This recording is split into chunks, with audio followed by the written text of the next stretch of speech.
immigration minister answer a question about immigration. And global talent. Why does that member and her party keep obstructing every single time? Get on board! If the Conservatives want the truth, we'll tell them the truth. Yesterday from the Prime Minister really freaked these Conservatives out because they saw the ambition in that speech. And not only did they see it, in that Speaker, we will take no lessons from these Conservatives. Trust me on that. to ensure the jobs of today and the future, they know that the youth... The only thing that's revolting are those answers.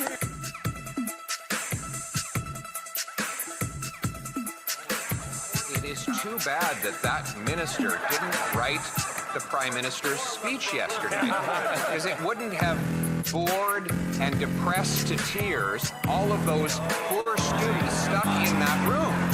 There he spoke about how they would have to sacrifice more and that it would take time to reverse all of the misery that has built up over the last 10 years. Mr. Speaker, young people want to have homes. They want to have jobs. They want to have hope. They want a budget that is affordable so they can have a life that is affordable. Will the Prime Minister introduce that budget so that Canadians can restore the promise of their country? And we decide what comes next. Canada know that this government has their back. It will continue. Of course, there's going to be a powerful statement for the young people of Canada. Driving inflation. The more Liberals spend, the more it costs Canadians at the grocery store. 25% of Canadians are using food banks because they can't afford to eat. So when will the Prime Minister finally get his inflationary deficits under control so Canadians can put food on the table? Mr. Speaker, Conservative members pretend to care about food insecurity, but then they call feeding children garbage. Mr. Speaker, what's garbage was that answer. Did the Prime Minister see the ad before it went out? Of course there are too many people living in poverty in Canada, but there are significant initiatives being put in place by this government. Being serious means being honest and telling Canadians. Canada's economy is in fact growing, Mr. Speaker.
Indictment when they don't even let the immigration minister answer a question about immigration. And global talent.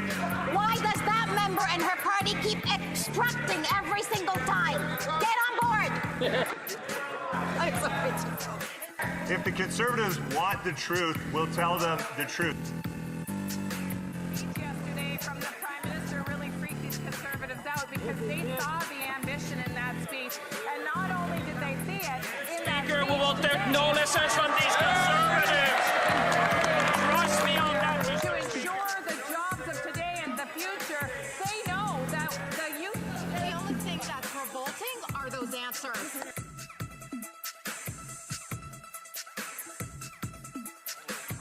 It is too bad that that minister didn't write the Prime Minister's speech yesterday, because it wouldn't have bored and depressed to tears all of those poor students stuck in that room. There he spoke about how they would have to sacrifice more and that it would take time to reverse all of the misery that has built up over the last 10 years. Mr. Speaker, young people want to have homes. They want to have jobs. They want to have hope. They want a budget that is affordable so they can have a life that is affordable. Will the Prime Minister introduce that budget so that Canadians can restore the promise of their country? And we decide what comes next. Canada know that this government has their back. It will continue to do so. And of course, there's going to be a powerful statement for the young people of Canada. Driving inflation. The more Liberals spend, the more it costs Canadians at the grocery store. 25% of Canadians are using food banks because they can't afford to eat. So when will the Prime Minister finally get his inflationary deficits under control so Canadians can put food on the table? Mr. Speaker, Conservative members pretend to care about food insecurity, but then they call feeding children garbage. Mr. Speaker, what's garbage was that answer? Did the Prime Minister see the ad before it went out? Hey, of course there are too many people living in poverty in Canada, but there are significant initiatives being put in place by this government. Being serious means being honest and telling. Canada's economy is in fact growing, Mr. Speaker. For Saskatoon West. Mr. Speaker, when the new Minister of Culture was Immigration Minister, he said, quote, "I don't see a world in which we lower immigration targets. Whether we revise them upwards or not is something that I have to look at, but certainly I don't think we will lower them," end quote. Then in 2024, he made history by allowing nearly 500,000 permanent residents into the country, the highest ever in a single year. Today, we're in a national housing crisis, emergency rooms are overflowing, and we're in a youth jobs crisis. Mr. Speaker, how does the current immigration minister feel about holding the bag for a Trudeau-era guy who just got promoted for making a big mess? The Honourable Minister of Immigration. The Honourable Minister of Immigration. Okay, we're going to have to let some time go by here because everyone's getting very excited every time the Secretary of State gets up. The Secretary of State for Rural Development. Thank you very much, Mr. Speaker. I'm practicing my French. The Saskatchewan Conservative Caucus, there was 14 of them elected over a period of 10 years. That's 140 collective years that we've had Conservative representation from Saskatchewan, Mr. Speaker. And you tell me, what have they accomplished in those 10 years, Mr. Speaker? On housing, on trade, on infrastructure. They have accomplished nothing. Indictment when they don't even let the immigration minister answer a question about immigration. In a CBC interview back when he was the immigration minister, I give the floor to the member for Calgary Nose Hill. The member for Calgary Nose Hill. in a CBC interview back when he was immigration minister, the new Minister of Culture dismissed Premier's pleas for support for a flood of Liberal-enabled fraudulent asylum claims by saying, "I think what they, the Premiers, are advancing is a complete crock of bleep." In reality, he oversaw billions of dollars going to house bogus asylum claimants while emergency room overflowed. So my question is this: if that failed immigration minister can get a promotion, does this mean that the current Prime Minister will promote the current one too? Thank you very much. Let me thank this colleague and this member for placing her confidence in me and in this government. Let me tell you one thing. Canadians elected this government with a big mandate. We have brought in a generational budget that includes a sustainable immigration plan, one that will deal with permanent immigration as well as the temporary immigration and bring our global talent. Why does that member and her party keep obstructing every single time? Get on board! It's so bad. Okay, in all seriousness, in 2022, a Jamaican national was convicted in the United States of an aggravated felony of sexual abuse of a minor. But in 2023, the Liberals welcomed him to Canada. Worse, they allowed him to claim asylum. And today, that child sexual abuser is still in Canada. The Liberals voted against Conservative measures to prevent non-citizen child sexual abusers from entering Canada, abusing our immigration system, and avoiding deportation. Why are they protecting non-citizen child sexual abusers? Why didn't they support our policies? Mr. Speaker, Canada has a robust system of inadmissibility that ensures that those who were not eligible to be in here will be removed, Mr. Speaker. This year we are on target to remove over 20,000 people who are ineligible to be here, including those with criminal offenses. But let me be very clear, Mr. Speaker. The party opposite, the sanctimony that they put forward on issues of public safety needs to be checked when they oppose the very tools that public safety officers need to do their job effectively, Mr. Speaker. The honourable member for Labrador.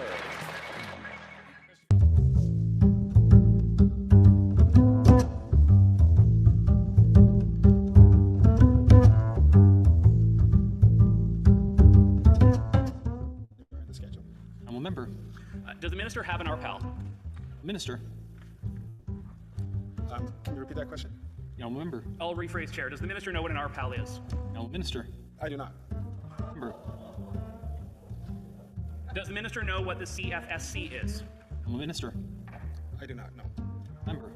I'll stipulate, Chair, that is the Canadian firearm safety course that all gun owners in Canada have to do to get their firearms license. Has the minister ever done the Canadian firearm safety course? No, minister. Speaker, it's my third week on the job. No, I have not. The honourable member.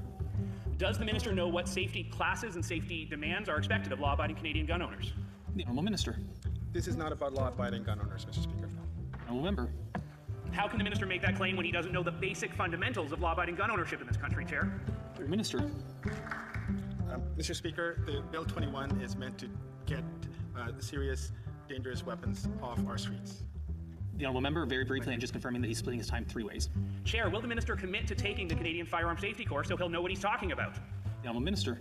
Mr. Speaker, I do not intend to purchase a firearm or use a firearm.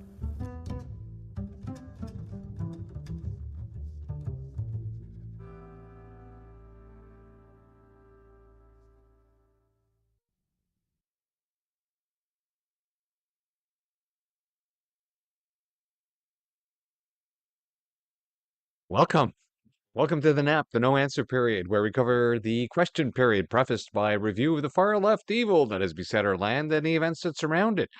The NAP precedes the question period by about 45 minutes, and we'll cover the lower house until the government decides to stop showing up. I'd like to thank all my followers for showing up, and subscribers, thank you so much. I really appreciate it. It makes it all worthwhile. Please like, share, subscribe, and if you're watching this on repeat, please leave a comment down below, and you'll probably get an answer. Comments drive the algorithm when I am not driving the algorithm down with my words. We're streaming on 3 platforms, it appears. I'm just checking here. We're on YouTube, Rumble, and apparently on X, but it keeps disconnecting me on X, so I'm not even sure if that's broadcasting properly. And let's get going straight to our first panel. As you saw there was Gary at the end of the last video, the most dangerous man in Canada. They're all dangerous. They're all dangerous and incompetent. But as we know, first things first, we usually cover what's happening, updates on the post-calling of the ostrich herd. So let's go over and look at Daisy Media with a latest little post that he put up. Transition, there we go. Mixed line, very good. And what happened there? What happened there? I just had it. It's gone. Oh well. Sorry about Daisy Media. He was just making fun of himself anyway. Seems people are going out of their way to post things about him. Bots are at it again. Now, out in BC, Tara Armstrong of BC One, or is it One BC? I'm not sure. Just brought forward a bill to officially recognize the Freedom Convoy, and it passed first reading. It moves through the next stages. March 11th would become a new statutory holiday in BC honoring the Freedom Convoy. If it gets through the readings and gets their own version of royal assent that they do in the Legislative Assembly out of BC. And if you don't know who Tara Armstrong is, let's have a quick listen to a couple of her entries on her X account from the Legislative Assembly in BC. To keep men out of women's bathrooms, change rooms, and prisons. All it had to do was acknowledge the biological reality that a man is not a woman. Mr. Speaker, can the Premier prove his own grip on reality here for us all today by answering the same basic question? What is a woman? Attorney General. Thank you, Mr. Speaker. I find myself once again rising to respond to a question that I wish I didn't have to respond to. I want to send a message to all queer, trans, and two-spirit people in this province that we stand with you and we see you. And we on this side of the House are going to fight for an inclusive society for all people. For all people. We're going to make sure that our laws and all of our policies respect and stand up for the rights of all people. We're going to keep doing that work in this House, and I hope that we would have a majority of this House on side with that work. And once again, I just want to say that I am really sorry that we're facing the type of politics that's pitting communities against each other, that's creating division and fear in this province. And I strongly condemn that type of politics here in this House, and I think we all need to.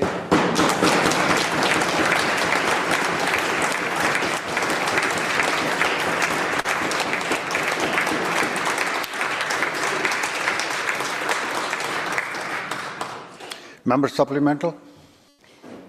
The member may deflect on what a woman is, but perhaps will rise to answer my next question about a man, a psychologist who reportedly works for the Ministry of Children and Families. This individual bragged about transitioning 1,000 children, half of whom were in government care, and some as young as a mere 3 years old. The same person is on record coaching kids to threaten suicide to access harmful and irreversible gender transition procedures. So my next question is actually very simple. It really is just a yes or a no answer. Will this Premier finally ban the brainwashing, sterilization, and mutilation of our precious children by these so-called medical professionals? Attorney General. Thank you, Mr. Speaker. There can be no simple yes or no to the type of hate that was just raised in this House right now. The type of hate that seeks to deny an identity of people and seeks to create this cloud of fear and mistrust and misinformation about what that identity is in this province. Again, I condemn it, Mr. Speaker, and I hope the whole House would stand in condemning that. To trans people in this province, we see you, we support you, we will fight for your equality, and we'll fight for safe places for you to show up across this province. Thank you, Mr. Speaker. It's very important to recognize exactly how evil these cultural Marxists are. Fabricating an entire identity, brainwashing children that should be in care of adults who are just looking out to make sure that they grow up like children and then decide their own sexual identity once they are an adult. And it's true, everything that she said. Why are these children being taught to hate themselves to the point where they think they have to be a sex different than what was given to them biologically? This has exploded since 2015. And people discussing it are being called racists, are being called haters. When if we just look historically, you just need to go back 2015. It wasn't crazy like this, but now it's all being enshrined. And you have these Marxists creating false scenarios. Oh, it's hateful. It's hateful to do this. You couldn't even answer. What's a woman? So BC1 or 1BC, they're common sense. Common sense like the rest of us who will fight back against these cultural Marxists and their made-up ideology that it's all wrapped up in everything else. And there's always a victim. There's always an oppressor. Every single time. Let's listen to this next little video here before we move on. Just a little bit of it.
I want every single And I person just in this noticed I house didn't to have the bloody know sound on. that there are already So policies there's in place. anti-Bob They Comic exist in the Books. schools We all put across the province to ensure that schools. resources are age appropriate. We will be updating this policy guidance for boards as there was some confusion around existing policy, but I want the member to. Yeah. Like, how did that end up in schools in first place? Like, how did that end up in the schools in first place? It's because the teachers' colleges promulgating this cultural Marxism, this diversity, equity, inclusion, which includes brainwashing children into the latest dogma, right? They have now included dogma into schools, really is what's going on. And it's multi-pronged. It's in all different levels of government. But of course now, they started with the climate change scam to scare the children into that, right? So now the children have that to deal with. And now they're scaring them into thinking that, oh, you may not be all right in the head, like maybe God didn't put you together right when you were born. So maybe you have to question everything. Question your parents. Yes. And that's what they're doing. They're institutionalizing these children to be completely screwed up instead of just being children and exploring and learning the world for themselves and being under the control of their parents. Because their parents are the ones responsible for them, not the state. But that's not the way the teachers are thinking. Now, a little bit here on the disinformation regarding the ostrich farm. To wrap up our ostrich farm stuff for today. Sydney's latest Facebook post, because a lot of people are asking me, hey, isn't John Casamoditis going to pay all their legal bills? Aren't they getting all kinds of money from American billionaires? No, they're not. They have gotten $35,000 from all of these foreign supporters. And people who ask me, isn't this covered? No, it's not covered. This is why they have to fundraise. This is why they have to raise more money. And Katie talks about how she continues to be maligned and how the farm continues to be maligned for not following the rules. Not true. Hi everyone, it's Katie with Universal Ostrich. I think one thing that we should discuss is when this all began and Canadian Food Inspection Agency found out, or the anonymous tip came in about our farm. So initially, we called our vet when we had illness. The symptoms presented themselves just like they did when we had the same symptoms in 2020. At that time, our vet took samples and that came back positive for Pseudomonas bacteria. Pseudomonas bacteria is not reportable to the Canadian Food Inspection Agency. So in December, when we had the same symptoms, we contacted our vet, as much as Canadian Food Inspection Agency wants to say we didn't. It is in our tribunal call logs with Canadian Food Inspection Agency where they discuss that they know we contacted our vet and that we were waiting to hear back from our vet. In those call logs, they also say that if our own vet thought that it was avian influenza, then to get our own vet to contact Canadian Food Inspection Agency. I just think that this is very important for people to understand. When Canadian Food Inspection Agency called us due to an anonymous tip, we were extremely cooperative because absolutely was not on our radar that it could be avian influenza. We thought it was Pseudomonas bacteria. So with that disinformation, I want to make that part very clear. It is in our own tribunal call logs with Canadian Food Inspection Agency that they know that we already contacted our vet.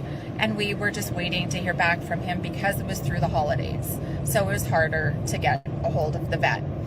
One thing I think we need to be extremely concerned about is that anonymous calls can bring Canadian Food Inspection Agency to your door, and based off suspicion, Canadian Food Inspection Agency can kill every animal that you own. Yes. So that's basically it right there. And that's why this new organization that she has started is to help farmers across Canada deal with this kind of intrusion, this kind of death cult that we have in Canada now, that is in all different levels. An impersonal, bureaucratic death cult hiding behind the definitions of words rather than their intent that we know that they mean. Now, here's Roman Baber. Bloc Québécois team up with the Liberals to launch assault on freedom of religion. So there was a part 2 of the Justice Committee meeting. I have that in the can, and there'll probably be another live stream after the nap today, maybe early this evening, or actually maybe after I make up this pasta, which we'll discuss at the end of the show. And so they had their meeting, and after chopping it all up, it's about just under an hour. And it looks like they made some kind of deal during the committee meeting. The CPC have withdrawn some of their required amendments, and so have the Libs. But I'm not sure what was in those amendments. All I heard were the amendment numbers. So I'll tune in for that afterwards. The machinations work on. What was interesting though in the committee is that the two Jews in the committee, one on the Liberal side and Roman here on the Conservative side, got together off camera or in camera as they call it, because they suspended. So I guess it wasn't really in camera. It wasn't in camera the meeting. They just suspended the meeting. They talked over some stuff, and then they came back and they had some amendments. So it's good. It's actually good that the politicians are reaching across the aisle and finally talking to each other, which is something that they have been vehemently opposed to. And, I'd always say a fish rots from the head down. So if the Liberals are not giving answers, if they're not interacting with other members in Parliament, it's because they're being ordered not to, because that's just the way they are. Now, when we talk about censorship, and the way this censorship is going, this authoritarianism that the Liberals want to creep into us, look no further than the idiocy that's happening in the UK. I mean, just a couple of days ago, there was a man from the UK who was on vacation in Florida. Probably went to a gun range. And there was a picture of him holding a shotgun. And he gets back home and he gets arrested because of this picture. Because they are batshit crazy in the UK.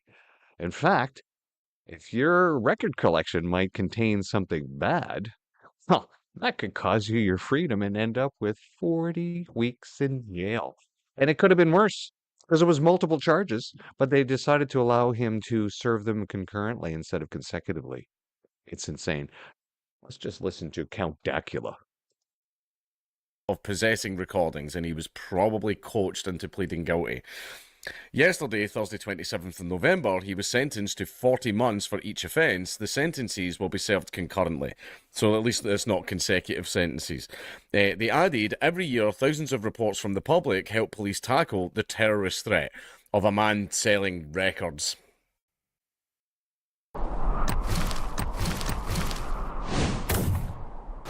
Sorry about that. This. Like, what did he do? It's not actually talking about his own beliefs or anything like that. It's not saying... Yeah, so for selling records, if you read the headline of the story, it sounded like he had this 2,000 record collection of far-right racist content, but that's not exactly what he had. He had a huge record collection in there, and we don't even know. We don't even know what it is that was far-right in there. Who knows? It could have been an actual real record of a speech from the funny mustache man from the 1930s. Who bloody knows? Who cares? I mean, you can find most of this stuff online anyway. But apparently there was a record. It was too dangerous for him to trade off. So as a record collector, he's probably dealing with other record collectors all across Europe, all across the planet, probably, because think about it, vinyl. And was this regular vinyl or was it all 78s? Was it a 24 speed, the smaller ones? I mean, who knows? Or is it just large 33 speed LPs? Well, there's not too many record collectors out there. Now imagine this. Now it's a record collection. What's next? Is it going to be a racist trinket in your trinket collection that's going to be putting you in jail because it might offend somebody because of its racist character? It's insane. Let's listen to more of this. It's what the Liberals want here in Canada, right? Because they were talking about making passages of the Bible actual hate literature that could put you in jail, arrest without warrant, according to this bill C9, the way it goes forward, for just reading these things. And like I was saying yesterday, what are they going to do? Start going through the Bible page after page, and then the state will decide, no, this passage is all right. Yeah, yeah. This one's no, this one might offend somebody. Better blacken that one out. Can't talk that one in church. Yeah. How about this one? What are they going to do? Is this insane? So anyway, If there was evidence of that, the journalists absolutely would have said. I think this is just some stuff that came into this guy's collection, and he went, I don't really want it, so I'm just going to sell it to someone that actually does want it, and then he's been charged for that. That is incredible. That is amazing. That's honestly, holy shit. We can't sort of stop grooming gangs or shoplifting or burglaries or any of this other stuff, but we can, like, arrest some poor random bastard because he had some records in his collection. Brr. Do you know that if you play them backwards, it actually says, like, Rishi Sunak is God? Yeah. Like, fucking holy shit, man. If you see or hear something that doesn't seem right, trust your instincts and act by reporting to police in confidence at gov.uk/act. Reporting won't ruin lives, but it could save them. No, it can ruin lives, because if you're just a random record collector and you have a few little verboten records in your collection, you can be sent to prison for 40 months. Don't get to see your kids, lose your job, probably lose your house, lose all your possessions, lose all that stuff because you're a record collector, but you had some naughty things in your collection. Ooh. Like book collectors, are they going to start getting arrested next for having naughty books? I literally, right down there. You can't even really see it because the chair's blocking it. See right down there? That's my illegal book collection. That's my very illegal book collection. Actually, there's some random stuff mixed. did everybody forget the fact that Nazis were burning books in the 1930s? You know, but here we have the far left cultural Marxists and all the governments across the planet slowly banning this and banning that, digitally removing stuff. What is it? It's a digital book burn ban. It's a digital ban book. They're burning books digitally and figuratively. And if they can't burn them, well, then they incarcerate those with those ideas, especially the idea of freedom, where you're allowed to say things in a public forum and then allow the public forum to decide whether or not what you're saying is acceptable. And let the theater of the public decide what's right and what's wrong. The way it's always been. Oh no, no. The liberals have to shape exactly what's in your brain. You're not allowed to have verboten thoughts.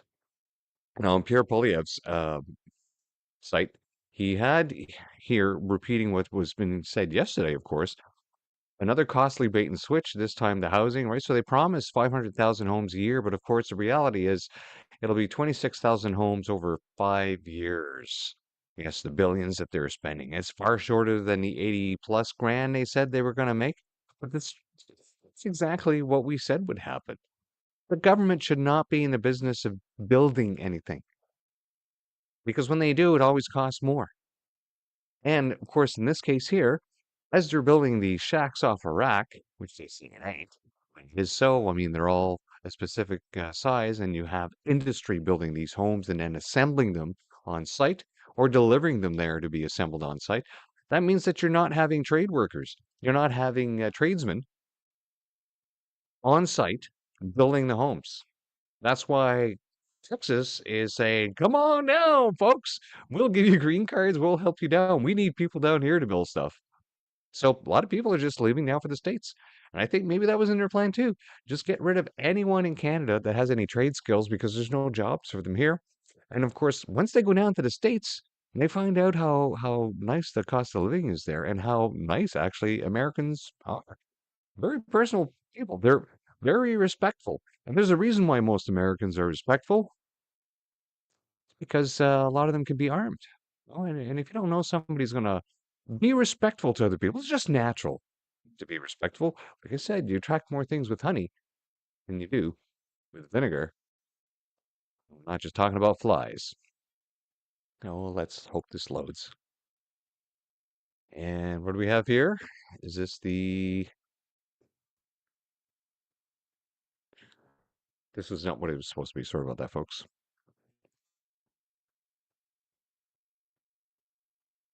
So as of yesterday, the Canada's joined the safe group in Europe, and of course, now that they've tapped us into this, we talked about this joint letter yesterday. And at the very last part here, of course, we have stood by Ukraine since the start of Russia's brutal war of aggression. We continue to stand by its side. We will work towards just and lasting peace for Ukraine. And of course, all the money laundering stuff has been coming out, hasn't it? It's rather embarrassing. In fact, there were three members of the European Parliament that were charged yesterday, and the three pictures that they had all had them on screen with Krista Freeland. Strangely enough, yes. So now we're handing over 400. We handed over 400 million to Algoma. Of course, this is in the news as well, and that didn't guarantee the jobs. And apparently, it's the executives, as usual, are all making off like thieves, getting themselves nice bonuses while they fire everyone just before Christmas. It's this kind of corporate cronyism that the liberals have always accused the conservatives of doing, but they really are doing it to the nth degree, aren't they? So this is all part of different plans, right? So there's this long-term plan of the Century Initiative, which is to inundate Canada with many, many people. And by doing this, you're causing so many crises, so many problems that you keep everybody off balance, and it makes it a lot easier for you to maintain power and control. That's why we have over 5,000 people per day coming into Canada. Still, today. Yeah, we have all this huge housing shortage, but we have over 5,000 people coming into the country every day. It's insane. We're on target for over 1 million this year. And of course, how do you bring that many people in and actually properly vet them? You can't. You can't. That's why we have uncontrolled crime on the streets, which the Liberals changed the legislation to let them out more easily. And it's now 2 o'clock, which means the House has officially started to sit. So they should be singing "O Canada" right now. Let's listen to this Century Initiative being broken down by Rebel News.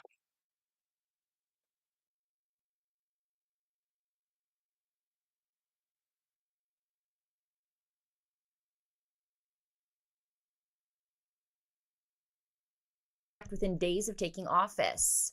Newly released parliamentary records reveal that Prime Minister Mark Carney wasted absolutely no time tapping into the Century Initiative orbit, meeting with its co-founder Mark Wiseman within days of becoming the Prime Minister, and then again in April and September as the Liberals leaned hard into the group's population expansion, population explosion blueprint.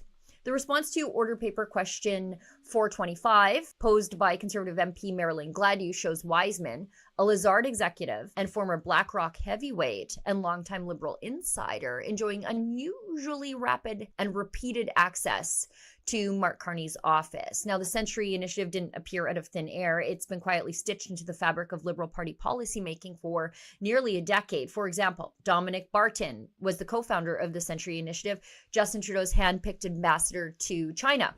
Wiseman was Trudeau's senior economic advisor before BlackRock hired him, and now he's back as a government-sanctioned advisor on Canada-US relations. And then there's contracting firm McKinsey, whose fingerprints are all over Trudeau-era immigration expansion and infrastructure planning.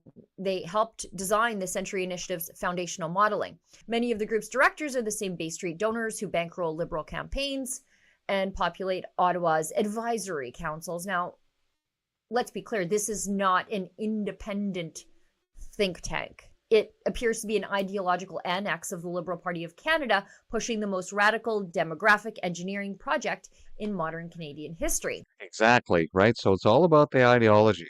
It's all about their big plan to reset Canada. But the reset's going to come a lot sooner than they wanted. They were trying to get all their pegs in place in big board, but unfortunately, people had a different idea than what the governments wanted.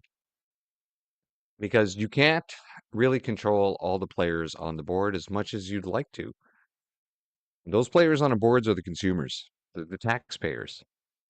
And as the economy has decided to falter because they have become too greedy too quickly, raiding all the treasuries before everything comes crashing down, that they raided just a bit too much, too fast, and people are starting to notice the poverty and how all the jobs are disappearing.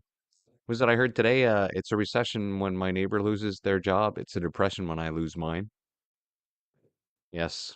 Number of Canadians making donations declines as charities make most of Giving Tuesday. It's what was expected. I think it was on the Blaze, a piece with Glenn Beck today, as he noted that the thing that is different with the coming depression, as the economy start to collapse, is that every single economy is getting ready to collapse at the same time right now. It's always done in the same phases. And speaking of Christy Perlin, here she is, says that from her perspective, the recent corruption revelations in Ukraine speaks of a healthy society determined to become healthier. Yeah, spoken from a true liberal perspective, I suppose. Now, we don't need to listen to her. I didn't even like listening to her in Parliament. So, and of course, she's just going to repeat lies anyway. And Blazing Cat Fur, join us there Friday mornings at 9 a.m. for Blazing Cat Fur Fridays. He, of course, has this story covered as well. Ministers McGuinty and Anand announce more than $200 million in funding for Ukraine. The optics are super bad, boys. Really super bad, aren't they?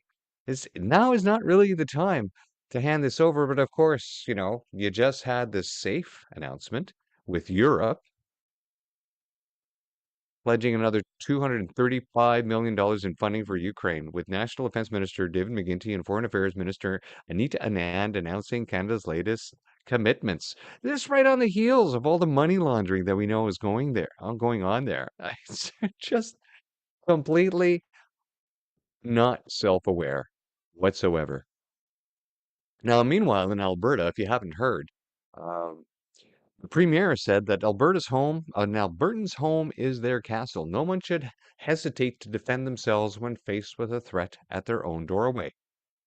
If passed, our motion under the Alberta Sovereignty within a United Canada Act will clearly state that Alberta will protect public safety and preserve the lawful right of self-defense. Well, I think this is another smart move on her behalf to try to keep enough Albertans on the Canada side of the separatist vote. Because one of the many things that keeps this attractive is every single law that Canada has that makes it rather stupid to continue to live in Canada when you compare the freedoms that are available south of the border. John Carpe, to remind us, again, the fight against cultural Marxism never stops.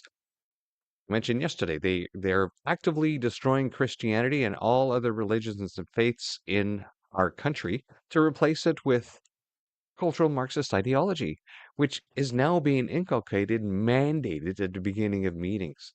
And so anyway, Don says it very perfectly here. I don't know what's wrong with his videos. The lip syncing with the picture seems to be off sometimes. It's not always in all his videos, but so anyway, but it's important. Just listen, please. Beyond debate. There shall be no debate about whether we should have land acknowledgements or not, because this, according to the board, is an equity-focused initiative. So it is beyond the pale over mandatory land acknowledgements, and get this, the board's position that whether or not to have land acknowledgements is beyond discussion, beyond debate. There shall be no debate about whether we should have land acknowledgements or not, because this, according to the board, is an equity-focused initiative. So it is beyond the pale. We cannot discuss this. A lot of Canadians are fed up with Aboriginal land acknowledgements because they are hypocritical virtue signaling by people who will never, ever give their property to Aboriginals. They will sell their property to the highest bidder. They're not going to give it away for free to Aboriginals because it's supposedly on stolen land. So this is hypocritical virtue signaling. And land acknowledgements are divisive. They elevate one group of Canadians as special and worthy of special recognition more so than other Canadians. They often contain inaccurate claims about unceded territories. The historical fact is that these territories were ceded to the British Crown by way of treaties. And even in British Columbia, where no treaties were signed, the land was effectively ceded to British sovereignty by virtue of the fact that the British imposed their roads and bridges and agriculture, factories, language, culture, religion, courts, police, military, etc. So all of British Columbia was also ceded to the British Crown. So suggesting that somehow this is all a mistake is just not rooted in history.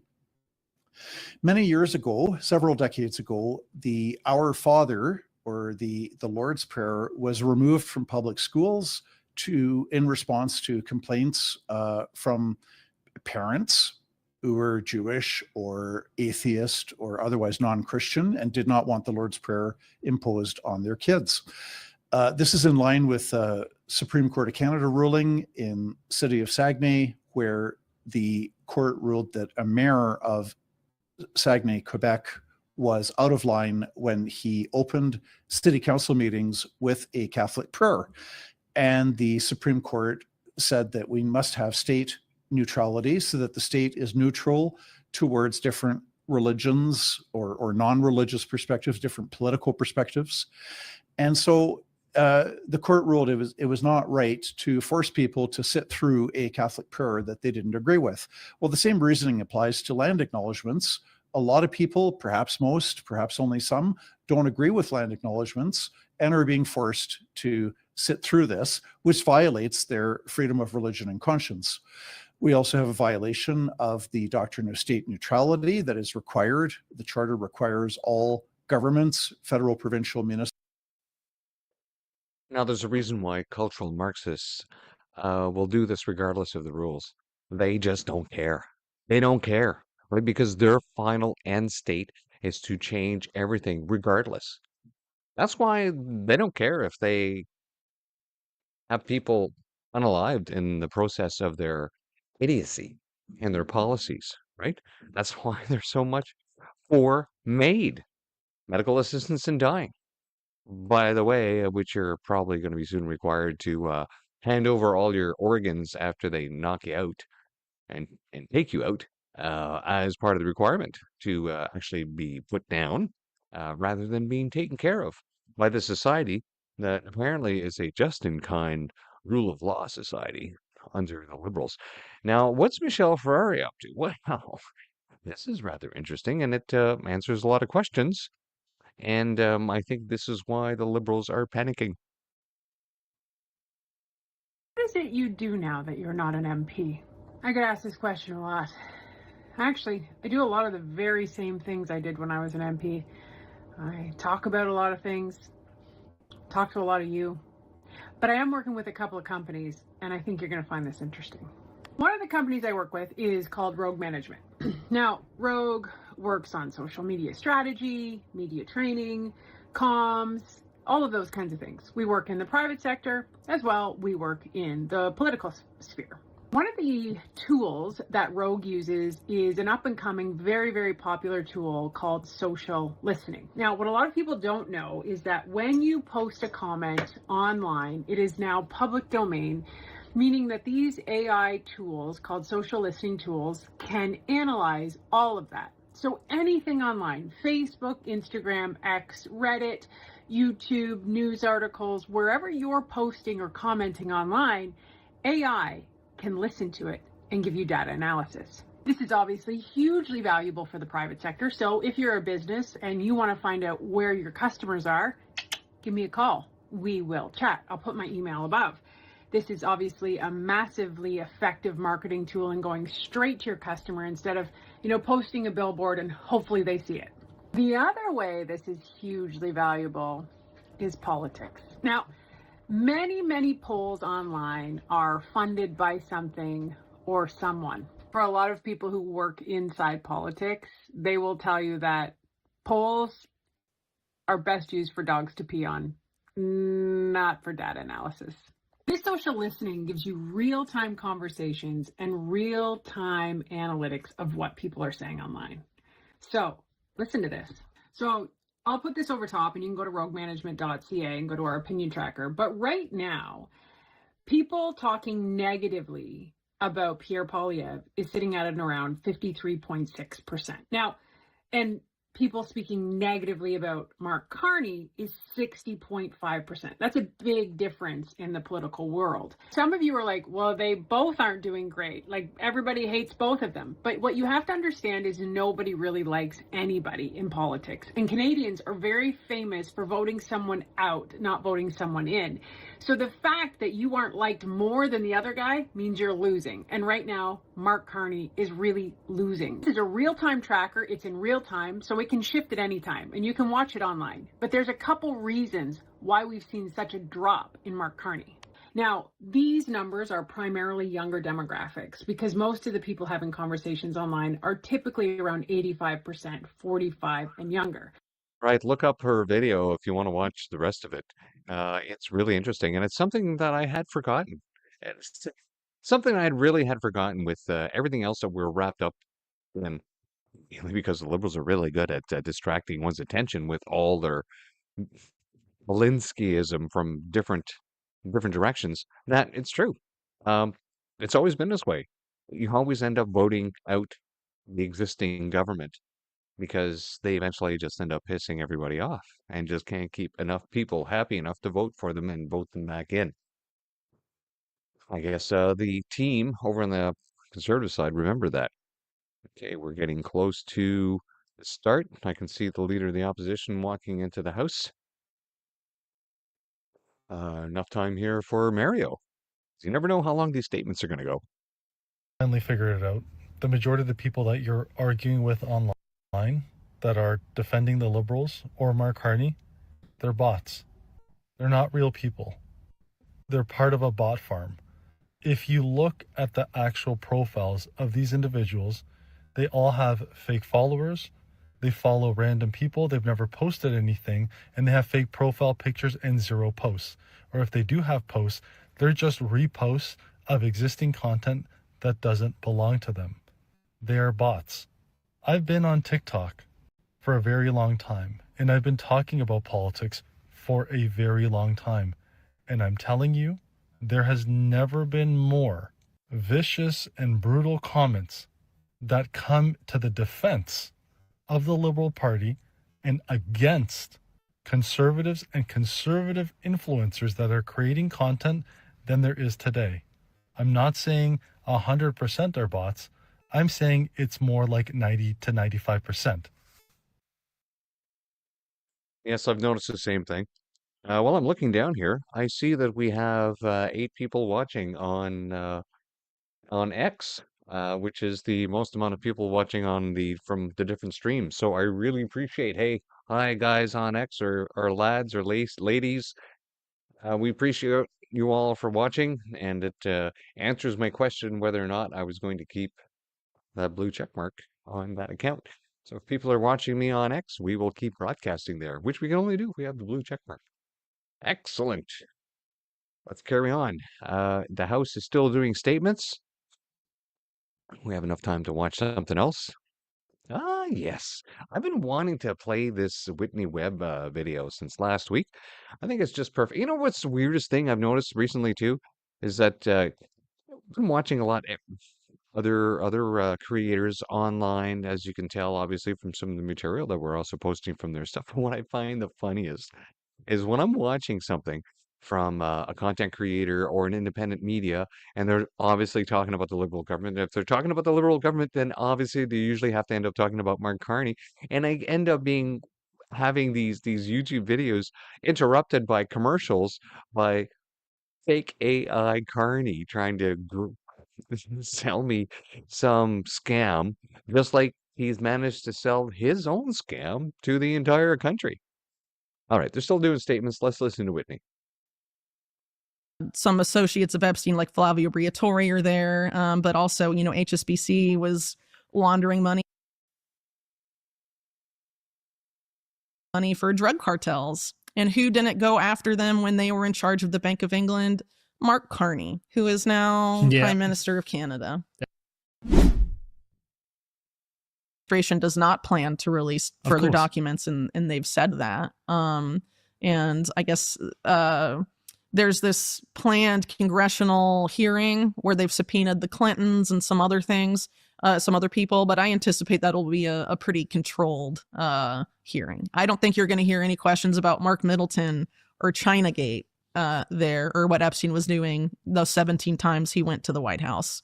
It's all going to be about everything that happened after Clinton was no longer president, which is, if you look at how the Epstein case has been treated with respect to Bill Clinton for years now, it only focuses on Clinton after he left office. It's the same for Bill Gates too. They only focus on the Gates-Epstein relationship after Gates was no longer chairman of Microsoft.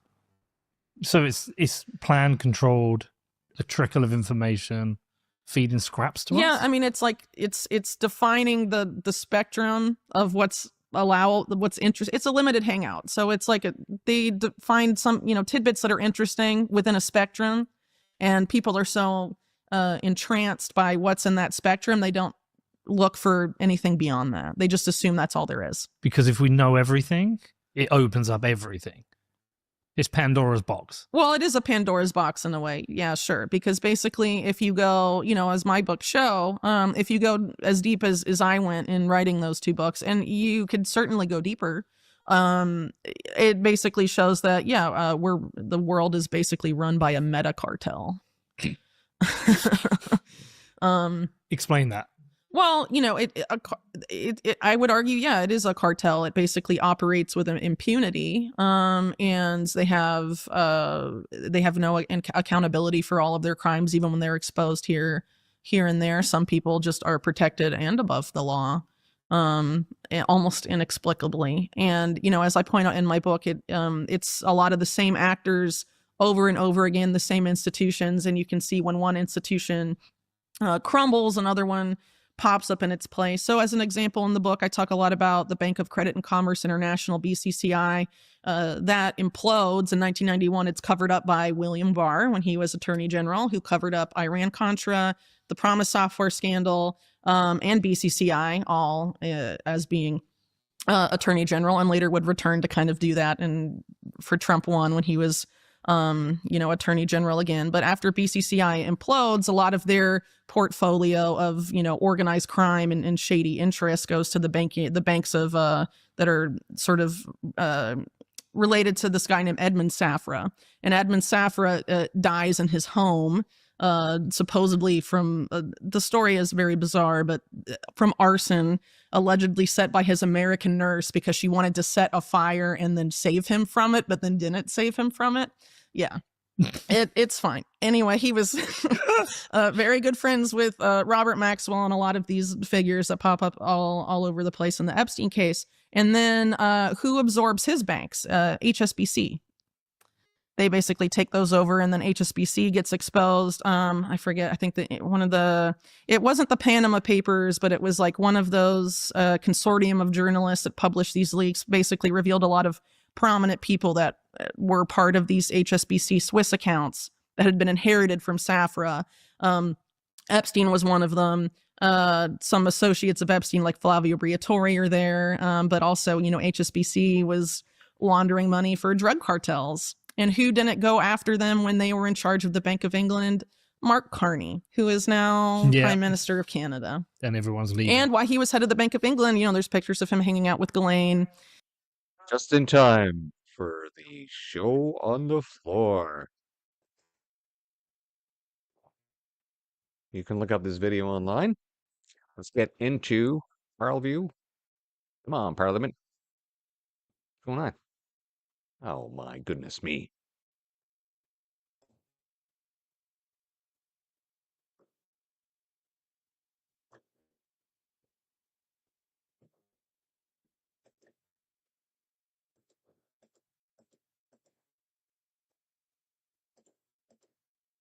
The Minister of Heritage is fed up, Mr. Speaker, and Canadians are fed up as well. Fed up of paying $16,800 on groceries every year. Fed up with paying 51% more on groceries. Fed up with paying 30% more on beef. Fed up with paying 21% more for whole chickens. Mr. Speaker, how many people will this Prime Minister force to the food bank before he too gets fed up? The Right Honourable Prime Minister. Mr. Speaker, I am happy that inflation in Canada is lower. It's 2.2%, according to the Consumer Price Index. Second thing, I am proud of that salaries are on the rise. 3.2% higher. We are making progress. Joblessness is down. The economy is growing. Life is good. There you have it. He's happy with grocery prices. According to a report on food prices in Canada, when this Liberal government took power, it cost $8,300 per year for an average family to purchase groceries. Now it costs $16,800.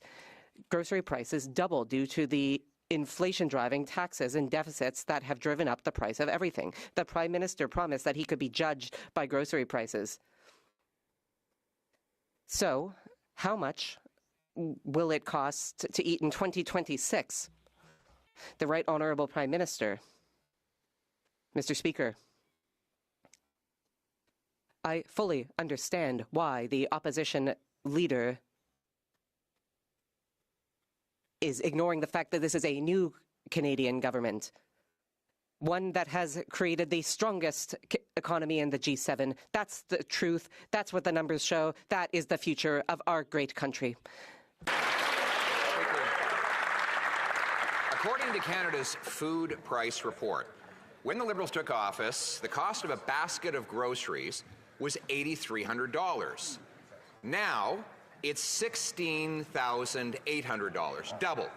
Liberal inflationary deficits and taxes on farm equipment, fertilizer, food processors have all exploded the cost of food. Tomorrow, that same report will be released projecting the cost for next year. Given the Prime Minister's promise to be judged by the prices at the grocery store, how much will Canadians have to spend on groceries to survive next year? The Right Honourable Prime Minister. Mr. Speaker, let's get our numbers straight. The Canadian economy is the strongest growing economy in the G7, 2.6% annualized. Canadian wages are growing faster than inflation. For every month that this government has been in office, 3.2%, over 2.2%. Unemployment is down, wages are up, the land is strong, we're moving forward. The Honourable Leader of the Opposition. Mr. Speaker, as you walk down the grocery aisle, watching the prices rise before your eyes, know that the Prime Minister, who stashes his cash in a tax haven, says that you've never had it so good. You, the Canadian people who have seen your grocery bills literally double under this government, from $8,300 to $16,800 in a decade. Shameful. Tomorrow, we will find out in the Canada Food Price Report how much groceries will cost an average family next year. Given the Prime Minister has promised to be judged on the price of groceries, will he tell Canadian families how much they have to pay to survive? The Right Honourable Prime Minister. Mr. Speaker, what this government is happy to tell Canadian families is we cut their taxes for 22 million Canadians. We cut the taxes on first-time home buyers. And we are investing. We are investing a budget, which the Leader of the Opposition and the members opposite voted against. A budget that is going to cause $1 trillion of investment in this country over the next 5 years, grow jobs, grow futures for Canada. We believe in Canada. Come join us. Hear, hear. The Honourable Leader of the Opposition. We voted against this Prime Minister doubling Justin Trudeau's deficit, which will drive up groceries even more. And what's he spending the money on? On corporate bailouts for companies that ship jobs out of Canada. The Prime Minister promised he would negotiate a win and have a deal by July 21st. Still no win, still no deal, still no elbows. And now 1,000 workers at Algoma Steel are losing their jobs. We now learn that the Prime Minister gave $400 million to the corporate executives of that company without any job guarantees. How is it the Prime Minister could have been so incompetent to saddle Canadians who can't afford to pay their bills with a $400 million bailout bill without any guarantee of jobs staying in Canada? The Right Honourable Prime Minister. Mr. Speaker, these are difficult times in Sault Ste. Marie, and our hearts go to the families. But as I quote the CEO of Algoma Steel, that there would be an even darker day if this government hadn't acted. Exactly. That loan, that support, saved 2/3 of those jobs. That loan, that support gives Algoma a bridge to the future that we are building strong in this country and that they voted against. The Honourable Leader of the Opposition. As long as the CEO is happy with the $400 million gift he got from the Prime Minister, that's all that matters to these Liberals. He didn't give the workers a bridge to the future, he gave them a bridge to the unemployment lines, 1,000 of them. 1/3 of the workers at Algoma in Sault Ste. Marie have now lost their jobs after the Prime Minister paid to have those jobs shipped abroad. How is it that he could be so irresponsible with the money of hardworking Canadians that he would pay a corporate CEO $400 million to send 1,000 jobs south? The Right Honourable Prime Minister. Mr. Speaker, may I quote a Conservative leader that's actually in office? The Premier of Ontario. We had a choice. Save 2/3 of the jobs or let the company go down. We chose the future. We chose the future for Algoma Steel so they can invest in the future, so we can buy Canadian, so we can build this country. They had an opportunity to vote for that future. They voted against it. It's good that we're here. The Honourable Member for Belleuil-Chambly. Mr. Speaker, the Minister of Canadian Heritage and Nature left, in his words, to start some reflection because the Liberal Party neglected their progressive wing. They only won as many seats as they did because Bloc supporters voted for the Liberals. After the member for Laurier Ste. Marie left, the Prime Minister appointed a replacement, but who will speak for language, culture, and Quebec? The Right Honourable Prime Minister. May I? Mr. Speaker,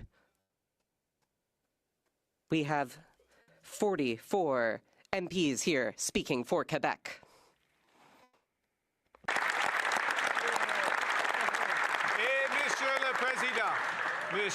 And Mr. Speaker, as Prime Minister, as an Anglophone, I will still protect the French language. I will protect Quebec culture. The Honourable Member for Belleuil-Chambly.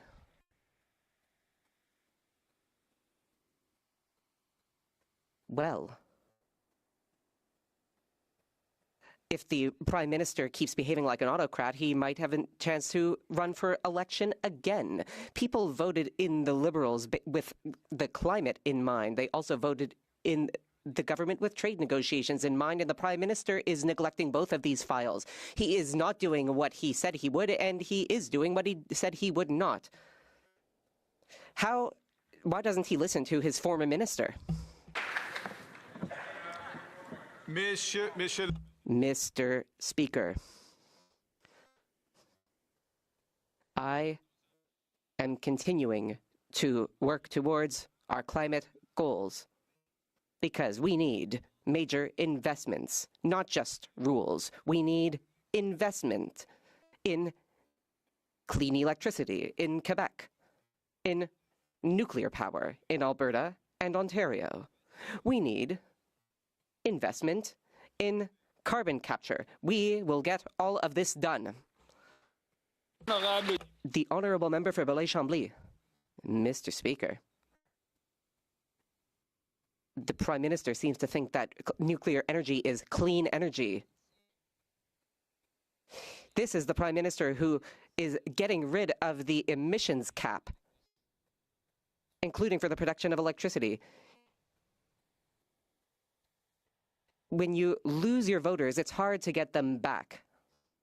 For his own good, then, will the Prime Minister give up his oil agenda, restore his climate agenda, and start caring about Quebec? The Right Honourable Prime Minister. Mr. Speaker, we will strengthen our climate agenda. We have only begun to invest in the sector. For example, in the budget, there are $4 billion invested in Hydro-Quebec and clean electricity through investment tax credits. And that is only the start of a major project. The Honourable Leader of the Opposition. Liberals love to give corporate bailouts and handouts to companies that ship jobs out of our country. Now we learn the Liberal government has pledged $15 billion, or $1,000 for every tax-paying family in Canada, people who can't afford food, to Stellantis. And Mr. Speaker, investment is fleeing this country almost as fast as the Prime Minister is running out the back door of Parliament right now. Why won't he? The honourable member knows that that's offside. The honourable member knows.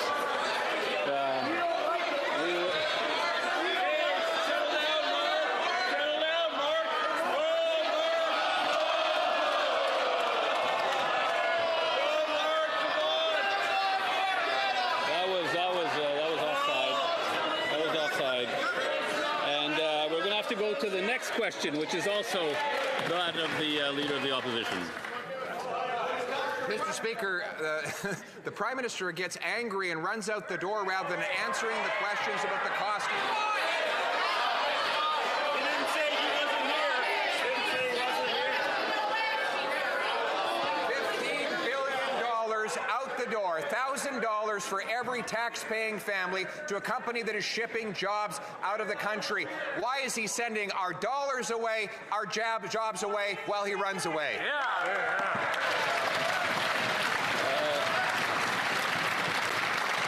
L'honorable Ministre des Finances. The Honourable Minister of Finance.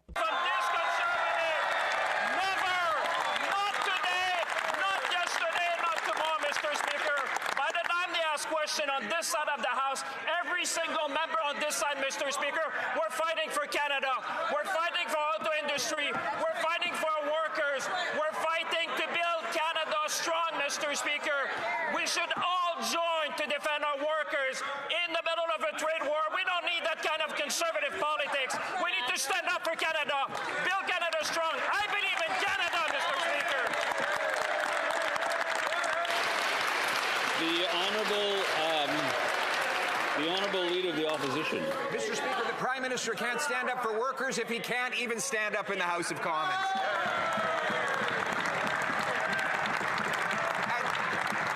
And that Finance Minister is the one that signed the sweetheart $15 billion subsidy deal. I've got company here. Just do the job. I've got company. I didn't hear the beginning of the question. The member did lose one question, but I'd like him to start from the top on that one. Minister cannot stand up for workers if he cannot even stand up and answer my questions, Mr. Speaker. And that Finance Minister is not stood up for workers either. He signed a $15 billion sweetheart subsidy deal with Stellantis. And now, that same company, taking our tax dollars, the equivalent of $1,000 for every family in Canada, is shipping the jobs to the United States of America. The current industry minister says she has not even read the $15 billion contract. Has the Prime Minister even read the contract, or did he simply look at the $15 billion deal and say, who cares? The Honourable Minister of Finance. Mr. Speaker, Canadians who are watching at home are looking at someone whose only deed has ever made was to come to this House, Mr. Speaker. On this side of the House, House, Mr. Speaker, we have always stood to make sure we will build this country. We will attract investment, Mr. Speaker. He should be ashamed. Ask Canadian, when is the last deal he brought in this country, Mr. Speaker? Ask him when he created one job in his country apart his own job, Mr. Speaker. On this side of the House, we will always stand for workers. We will bring investment. We will build the strongest economy in the G7 because we believe in Canada. We're going to fight, Mr. Speaker, every single day for Canada. The honourable leader of the opposition. We're going to go and report to the Prime Minister to the Witness Protection Program because he refuses to stand in this House and answer about his government's expenditure of $15 billion, $1,000 for every Canadian family to one company, supposedly to create jobs. That same company now ships those jobs south of the border, and the government is covering up the contract. Yesterday, we learned from the company that they don't have any reason to retract the contract. So why doesn't the government release the full details of the contract so that Canadians can find out how badly the Prime Minister ripped them off? The Honourable Minister of Industry. 3 points. First, he should ask the member from Windsor-Tecumseh from his side of the House whether she agrees with what he says regarding the Stellantis workers in Windsor. Hear, hear. Yeah. Second, when it comes to the documents, the committee members will have access to all the documents. That's a moot question. That's right. Third, when it comes to what is happening with Stellantis at Brampton, we had a contract. They broke the contract. Stellantis did. We'll get our money back, Mr. Speaker. The honourable leader of the opposition. 3 points, Mr. Speaker, about this $15 billion bailout and handout. She didn't read the contract, she didn't read the contract, and she didn't read the contract. How can she possibly claim she's going to get the money back when she doesn't know what legal powers are in the contract? Because she admits she didn't read the contract, Mr. Speaker. So my question to her, as families are lining up at food banks because they can't afford food, how does she justify charging every single household $1,000 for a handout to a company shipping jobs south of the border? The Honourable Minister of Industry. Mr. Speaker, first and foremost, I didn't admit that. Second, I read the contract. And third, the committee members will have all the details. That being said, Mr. Speaker, what we'll do is we will fight for these jobs. We know that the workers are affected in the auto sector, in the steel sector, by the unjustified and unjustifiable American tariffs. And we will make sure that we get these jobs back to Canada, and we'll fight for every single job, Mr. Speaker. The honourable leader of the opposition. Madam Speaker, I had the honour to stand with the Unifor workers in Brampton who were out in the rain and the cold. There was not a Liberal around, not a word from the Prime Minister. All of them wanted to know what was happening with their jobs. The Liberals had given money to Stellantis for that plant, given $15 billion to Stellantis for another plant. And those workers, out in the cold, unable to afford their mortgages, were wondering how it was possible for this Prime Minister to give $15 billion without even guaranteeing their jobs. Does he have the courage to stand up now and explain it to their face? The Honourable Minister of Industry. Mr. Speaker, I don't need any lesson. We don't need at least any lesson from the Conservatives when it comes to courage and standing up for workers that are unionized. That is why I was in Brampton along with the workers, and that is why I was even talking to Lana Payne a bit earlier today. Because you know what she was telling me? She was saying to me how much the Harper government and the Conservative government in 2009, when the government at the time decided to bail out GM and Chrysler, they did nothing to protect the workers, and that is what is their record when it comes to the auto sector. The honourable leader of the opposition. Well, Mr. Speaker, the Prime Minister asked an interesting question. Who cares? Who cares, he asked. Well, he's not there, so he doesn't care, Mr. Speaker.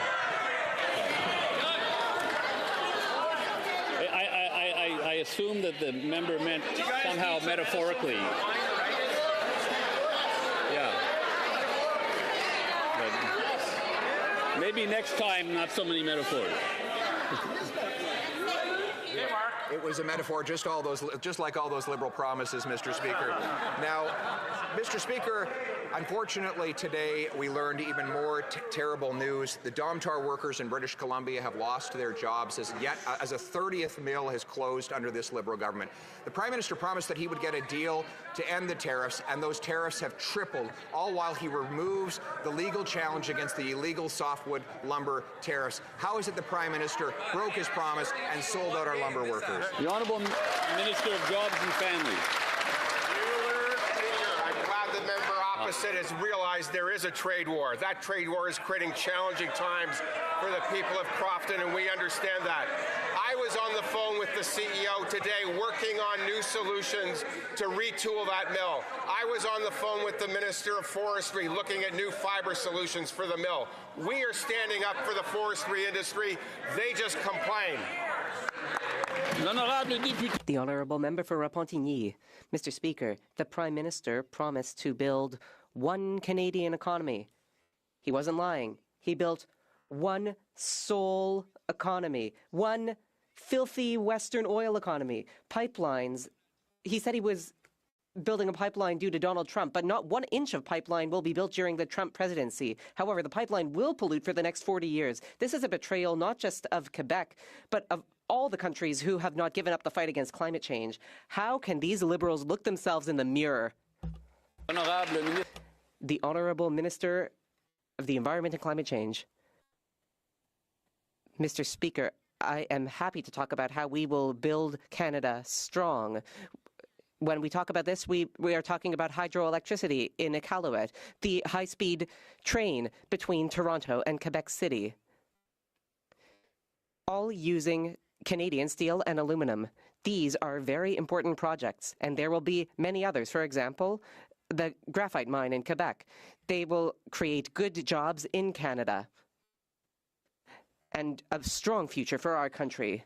The Honourable Member for Repentigny. Mr. Speaker, regardless of what the minister said, Quebecers did not vote in Liberals for them to abandon the fight against climate change and transform Canada into a planetary nuisance. They did not vote for Liberals in order to get a pipeline rammed down the throat of another province. They did not vote for Liberals in order to make our children live through more and more natural disasters. Quebecers did not vote for that. And there's a lot of Liberals who did not vote for that either. Are they not fed up with swallowing this dreck? L'honorable ministre de l'identité de la culture canadienne. The Honourable Minister of Identity and Canadian Culture. Mr. Speaker, this morning, I learned that the separatist movement wants to impose a loyalty test on Quebec artists. I wonder if the Bloc believes in that. It would be surprising because they didn't talk about culture during the budget debate. Quebec separatists do not have a monopoly on Quebec pride. That's pretty rich from the guy who says that Bible verses The Honourable are hate Member speech. for Charlebourg, Haute-Saint-Charles. Mr. Speaker, not 10 days, not 5 days, not 2 days, just 1 day after inheriting the official languages file, the minister from Ville-Marie said he was fed up with talking about the decline of French in Quebec. As Mathieu Bocoté said so well, it's the usual federal Liberal denial, exasperation, and scorn about the future of French in Quebec. Mr. Speaker, does the Prime Minister realize that he made a monumental mistake when he appointed the least competent Liberal to the most important position to defend the French language in Canada and Quebec? The Honourable Minister. Mr. Speaker, there's no one in Canada who thinks that Pierre Poilievre would protect French.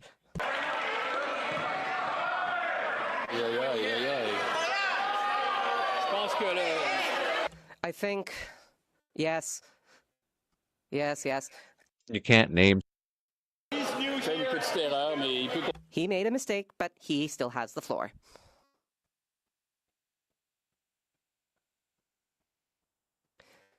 I retract the member's name, Mr. Speaker. I know the current member for Carleton will do more to defend French than the previous member for Carleton. The Honourable Member for Charlebourg, Haute-Saint-Charles. the opposition would never have appointed a unilingual Anglophone Governor General. I can say that much. We're all fed up on this side of the House.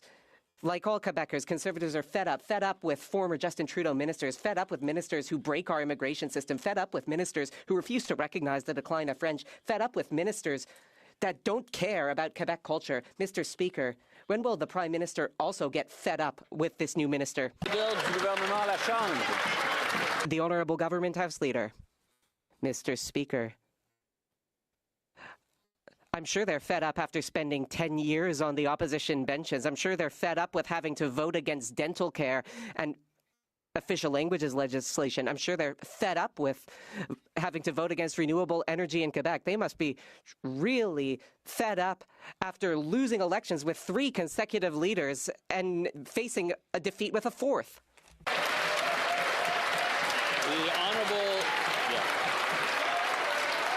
The honourable member for Thornhill. Mr. Speaker, the Liberal government handed Algoma Steel $400 million and got 0 Canadian jobs in return. Now, 1,000 workers in Sault Ste. Marie are getting pink slips just weeks before Christmas. Worse, the Liberals knew about these layoffs, and they wrote them the check anyway. They looked steelworkers in the eye and promised to fight for them. The promise turned out to be a $400 million lie, and they knew it from day one. So can anyone over there explain why corporate welfare matters more than Canadian jobs? The Honourable Minister of Jobs and Families. Mr. Speaker, it's pretty clear that those Conservatives wouldn't have lifted a hand to help save our steel industry in Canada. That's pretty clear from the nature of the questions. But more than that, Mr. Speaker, do you know what happens when you lose your job? It's a time of panic. And that's why we extended EI for 20 weeks for long-tenured workers. Mr. Speaker, they'll mock this. You know why? Because they voted against it. They voted against the very supports that people need in times of stress. Canadians know we have their backs in the good times and bad. The honourable member for Thornhill. The minister actually needs to get her story straight. $400 million to executives at Algoma Steel, but 0 for the people who actually make the steel. And that means 1,000 people are out in the cold at Christmas. Nobody over there has a reasonable explanation for this deal. And this isn't the first time that this mega dollar mess has been caused. The Liberal minister already admitted that she doesn't read contracts. So I want to know, did Algoma Steel catch the minister not reading, or is it that just the minister doesn't care? The Honourable Minister of Jobs and Families. Speaker, I know they don't know much about working together and collaboration, but Doug Ford does. The Premier of Ontario is working just as hard as this government to save those jobs in Sault Ste. Marie. That's why we made a $400 million loan to Algoma Steel, because we know that those jobs are important, that that company is important to the future of Canada, and that we need a sovereign steel industry in this country. These guys would have let it all go, Mr. Speaker. That's pretty clear. The honourable member for Hamilton East, Stony Creek. Yesterday we found out that the Liberals knew Algoma was planning to lay off 1,000 steel workers before giving the company $400 million. I guess the Prime Minister was speaking the truth. He really doesn't care about protecting Canadian jobs. You know who does care? Conservatives care. And so do the thousands of Hamilton steel and manufacturing workers who go to bed every night wondering if they're going to have a job in the morning. Why is it with these Liberals there's always a guarantee for corporate welfare, but 0 guarantees for the Canadian worker? L'honorable Ministre de l'Industrie. When my colleague is talking about corporate welfare, what I'm saying to him is actually that workers are worth every dime, and particularly Algoma ones in light of the American unjustified tariffs. And that is exactly why we decided, along with the Conservatives in Ontario, actually with Doug Ford's government, to support the company as it was facing existential threat. The company was not going well. We knew we needed to help. We decided to make the investments, and meanwhile, we know that the future can be brighter because we're working on 2 things: a steel plant, a beam mill, and a plate mill for defense and infrastructure. L'honorable député de Terrebonne. Mr. Speaker, this summer, Canadians from coast to coast to coast cheered on Burlington, Ontario's teenage tennis sensation, Victoria Mboko, en route to her victory at the National Bank Canadian Open. Can the Secretary of State for Sport share how this inspiring achievement reflects Canada's growth as a sporting nation and the importance of making tennis and all sports accessible to everyone? Secrétaire d'État au sport. The Honourable Secretary of State for Sport. Absolutely, Mr. Speaker. I'd like to thank the member for Terrebonne for that excellent question. Victoria Moko's victory at the National Bank Canadian Open reminds us that it is critical to make sport accessible to all Canadians. That's why our government champions sport as a nation-building project. Victoria proves that when we open doors to sport, Canada wins. And we are going to build a strong sports system which will make our nation proud.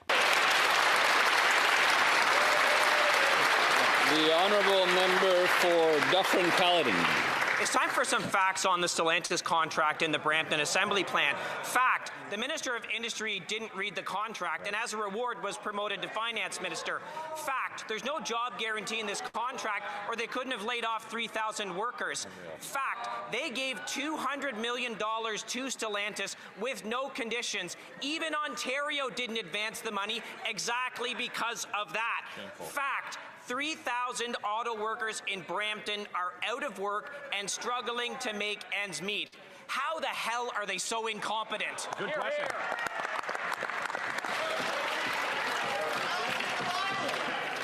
The honourable. Whoa. Let's be careful about. Let's be careful about some of the words we use. People are watching at home. Their kids are watching. The Honourable Minister of International Trade. Francis, my mother is scandalized. Speaking of facts, including creating opportunities for the workers in Brampton, here's some facts. The Prime Minister secured $70 billion investment from the UAE into Canada. The German Navy has committed $1 billion for Canadian-made defence equipment. Finnish Nokia recently broke ground on a new $340 million facility in Ottawa. And a few weeks ago, Malaysia Petronas signed a 20-year deal to secure energy from Canada. This is what creating opportunities for workers looks like, Mr. Speaker. Thank you. The honourable member for Dufferin-Caledon. That answer is unbelievable. We have a minister who didn't read a contract. We have a minister who admits he didn't read the contract, and he's promoted to becoming the finance minister. They talk about there's a job guarantee for workers in Brampton, and there clearly isn't. 3,000 assembly workers in Brampton are out in the cold as Christmas approaches collecting EI. They talk about some contracts and other things, but are doing nothing to get the workers back into their plants. They talk about extended EI. I've met with those workers. They want to be in the plant. They want their jobs back. What are they doing to get the jobs back for those workers? The Honourable Minister of National Defence. Speaker, here's what is believable. 37,922 jobs through 15 procurement projects across this country. $106.3 billion of investment in our defence sector. The opposition should clamp down on the negativism, help build this country forward, get behind our defence sector, get behind our defence industrial strategy. Let's grow this economy for our people and our future. The Honourable Member for Carleton Trail Eagle Creek. After being ordered to hand over their multi-billion-dollar subsidy deal with Stellantis unredacted, the Liberals refused, with senior officials blaming the company, stating, and I quote, Stellantis outlined every redaction they felt to be necessary, and that they were, quote, comfortable with the redactions they proposed. Problem is, Stellantis has now gone public, saying they never asked for the documents to be blacked out. Will the minister tell us why her officials lied to committee and Canadians? That's a good question.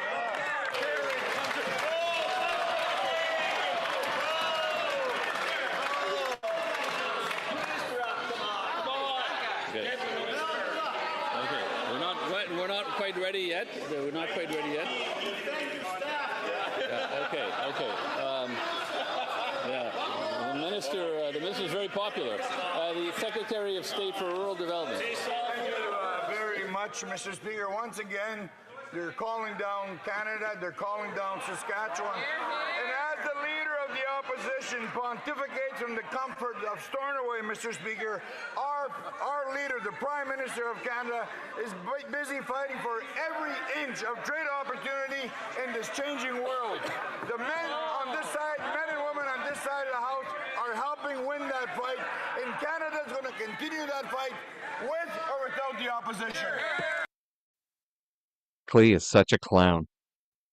The Prime Minister promised Canadians he was going to negotiate a win with the Americans and that he could handle Donald Trump. Well, not only has he failed to get a deal, but softwood lumber tariffs have tripled under his watch, and he's unilaterally abandoned legal challenges against these tariffs. Now, another mill on Vancouver Island is closing, killing nearly 1,500 direct and indirect jobs. They don't want handouts. They want to keep working. So when will the Prime Minister finally keep his promise to get a lumber deal so that forestry workers stop losing their jobs?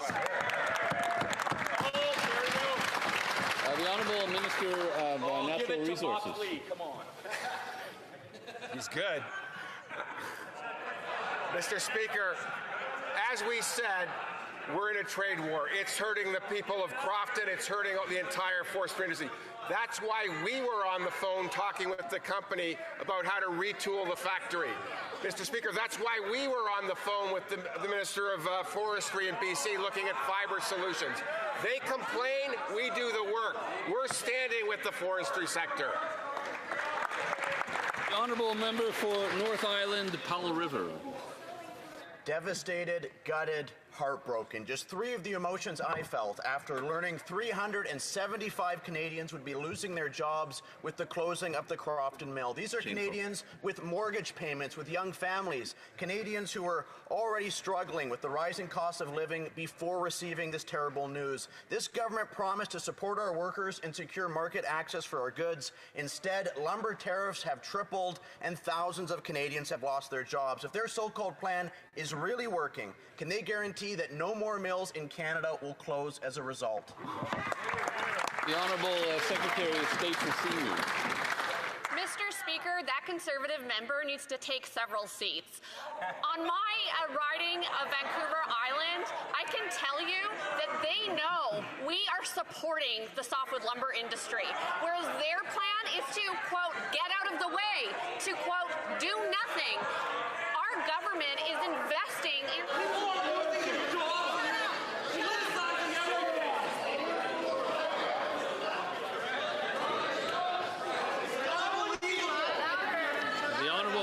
For Mission Matsqui, Abbotsford. No, not from the top, but the member can keep going. The member maybe can keep going. We'll see. We'll see. 31. Okay. The Honourable Secretary of State for Seniors. Mr. Speaker, in my riding of Esquimalt-Saanich-Sooke and on Vancouver Island, folks know that this government has the backs of the softwood lumber industry and the workers, whereas those folks, the Conservatives, would do nothing. Their plan is simply to get out of the way, where we're providing real supports. The Honourable Member for Nanaimo Ladysmith. Mr. Speaker, 375 workers at our local Crofton Mill are losing their jobs 10 days before Christmas. 150 jobs gone in Chemainus, 165 in 100 Mile House, 31 BC towns gutted so far because these Liberals broke their promise to get a deal. The Prime Minister's take on stalled talks? Who cares, he said. There's no burning issues. Well, the people who lost their jobs yesterday care. Their families know this is a burning issue. After these latest losses, why should anyone trust this Prime Minister to get a softwood lumber deal? The Honourable Minister of Veterans Affairs. Mr. Speaker, the softwood lumber industry is incredibly important to British Columbia, and we stand with the workers, the 375 individuals. We are here to stand with them. British Columbia knows the importance of this industry, and this government is going to invest in it to support them. Hear, hear. The Honourable Member for Ponoka-Disbury. Mr. Speaker, this morning the radical ex-Minister of the Environment and Greenpeace stuntman said, "I sincerely doubt that the new pipeline will ever get built." As the head of the Liberal Keep It in the Ground caucus, he has continuously poured cold water on the MOU, saying that there's no project, no route, no consensus, and no private sector proponent. The former minister knows what the Prime Minister won't admit, that the West Coast tanker ban makes any project impossible. Will the Prime Minister repeal the tanker ban so we can get our resources to market, or is a new pipeline really just a pipe dream? The Honourable Minister of Natural Resources. Mr. Speaker, the member opposite should speak with the Premier of Alberta, who seems very hopeful that we can work together. Rather than put Canada down, we can work together to build this country in an environmentally responsible way in partnership with Indigenous peoples. That's how we build Canada strong. Member for Ponoka Didsbury. Prime Minister isn't serious about building a pipeline. His former orange jumpsuit minister has said that an MOU with Alberta was not an approval of a pipeline. He knows that a decade of his government's anti-resource extraction laws has made it impossible to find a private sector proponent. Just like the NDP Premier of British Columbia, this Prime Minister is hiding behind a tanker ban that blocks Canadian resources from getting to market and will block any future projects. All while U.S. tankers can sail freely through the very same Canadian waters. Will this Prime Minister admit that the last decade of Liberal rule has been a failure and repeal all of the stupid job-killing Trudeau laws?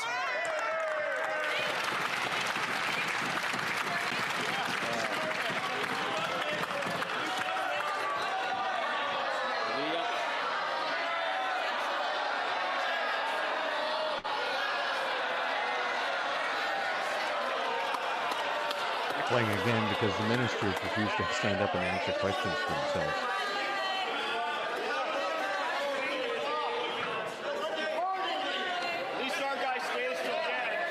I mean, you know, we look at, we have 2 votes. That's going to take a certain amount of time.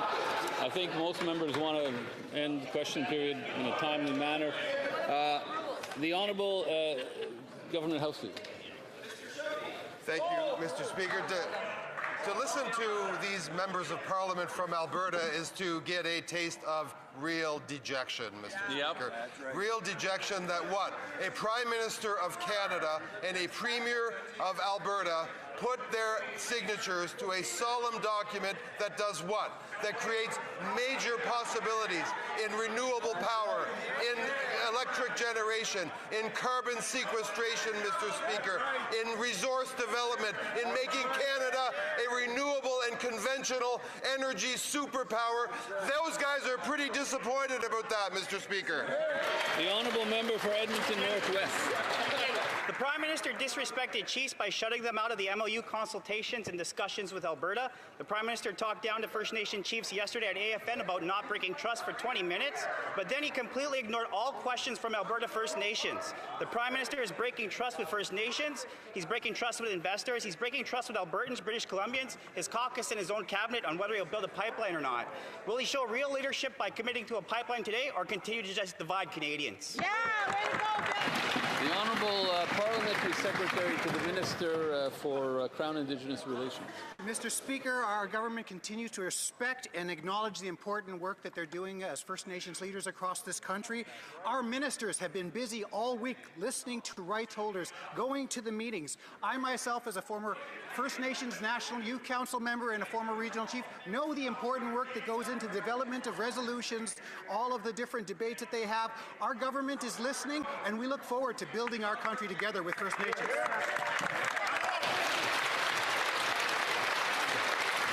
The Honourable Member for Les Pays d'en Haut.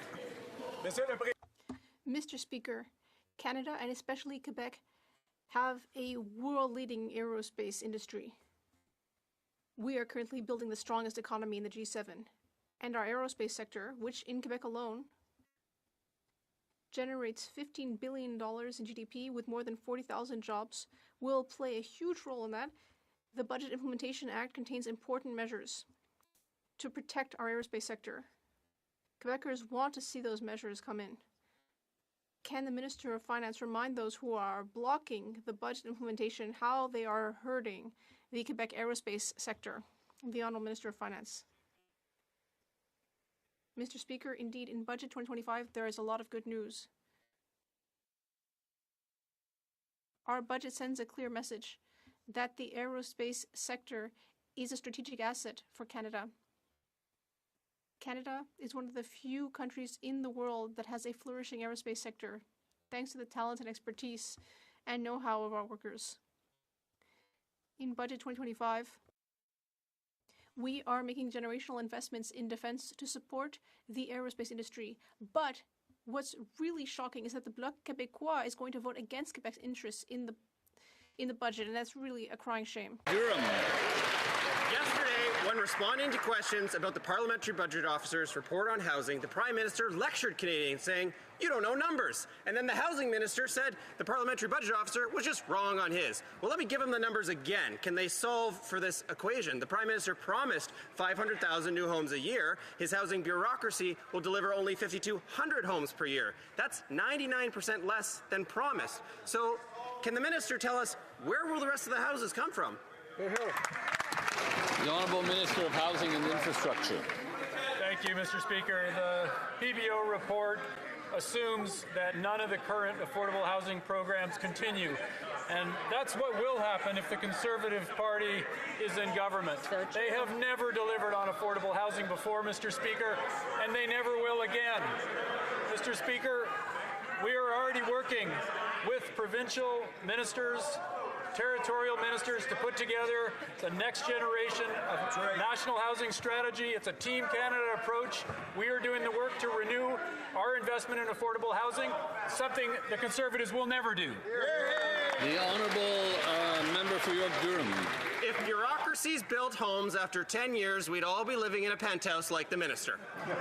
What he fails to understand is that behind the numbers, behind the crisis, are real Canadians of the next generation shut out of the Canadian dream to earn, save, and own a home. In the GTA, housing starts are down 43% and sales are down 65%. So when the Prime Minister told young Canadians that they need to sacrifice more, why didn't he have the courage to tell them what he really meant was sacrifice the Canadian dream? Honourable Minister. Thank you, Mr. Speaker. Well, it's rich to hear this from the party that has stalled the first-time home buyers' GST cut since June. That's 5 months, Mr. Speaker, that the Conservatives have been stalling up to $50,000 for first-time home buyers so they can afford their first homes. We had that on the floor of this House starting in June. They've been delaying it. If you want to deliver affordability for young Canadians, put your vote where your mouth is. Again, I've mentioned this many times. I mentioned many times that one has to go through the chair, or else the chair may get offended or something. So Everybody else can be the honourable député de Louis Saint Laurent. The Honourable Member for Louis Saint Laurent at Kewanrock. Thank you, Mr. Speaker. 10 years ago, Canadians could all buy affordable homes. The dream of buying a home was a promise back then, but now the cost of housing has doubled and people can no longer count on that dream. But now this government has come up with a new idea, building Canada homes. But the PBO has been scathing. This organization set a goal, 250,000 new homes. But actually, according to the PBO, it's only going to be 25,000, only 10%. That's what we're actually going to get. Why is this government so great at building red tape? The Honourable Minister of Government Transformation. Thank you, Mr. Speaker. 10 years ago, there wasn't a single housing organization that didn't heave a sigh of relief when they realized that the Harper decade was finally over, given that the Harper government completely ignored affordable housing. For example, the leader of the official opposition only presided over 6 new affordable housing units. It's shocking to see these Quebec members think that their party is doing such a great job, when actually they're ignoring reality. On this side of the House, we are investing historic sums in affordable housing, and the PBO has not considered some of those programs. Député de Dorval-Lachine-LaSalle. Mr. Speaker, yesterday, after weeks of Conservative delays, the Justice Committee finally resumed its work on the Combating Hate Act, and we will continue that work on Thursday. But, Mr. Speaker, Will they make sure bail reform is passed before Christmas? Could the minister speak to the importance of keeping this work moving so that Canadians can see these important justice reforms take place? Thank you so much. The Honourable Secretary of State for Combating Crime. Mr. Speaker, Canadians have been clear that they want stronger protections in the face of rising hate, and they want meaningful bail reform, Mr. Speaker. Right. After weeks of Conservative delay tactics and stalling in committee, I'm really happy to see that they might move forward on the combating hate crime legislation on Thursday. But however, Mr. Speaker, when it comes to bail reform, the Conservatives are complete hypocrites. Our bail reform legislation will make sentences harsher for criminals, and it will end bail for serious and repeat offenders, Mr. Speaker. But of course, they don't want that to pass, because what would they use for their clickbait? L'honorable député de Beauce. The Honourable Member for Beauce. Mr. Speaker, my father once promised me that if I worked hard, I could buy a good home to raise my family. Today, can I say the same thing to my daughters? No, Mr. Speaker. Over the last decades, Liberals doubled the cost of housing. And what are they doing to fix this problem? They're creating more red tape with Building Canada homes. For what, $3.2 million homes? Wow, impressive. Will the Minister of Housing rise today and admit that this housing program is a total failure?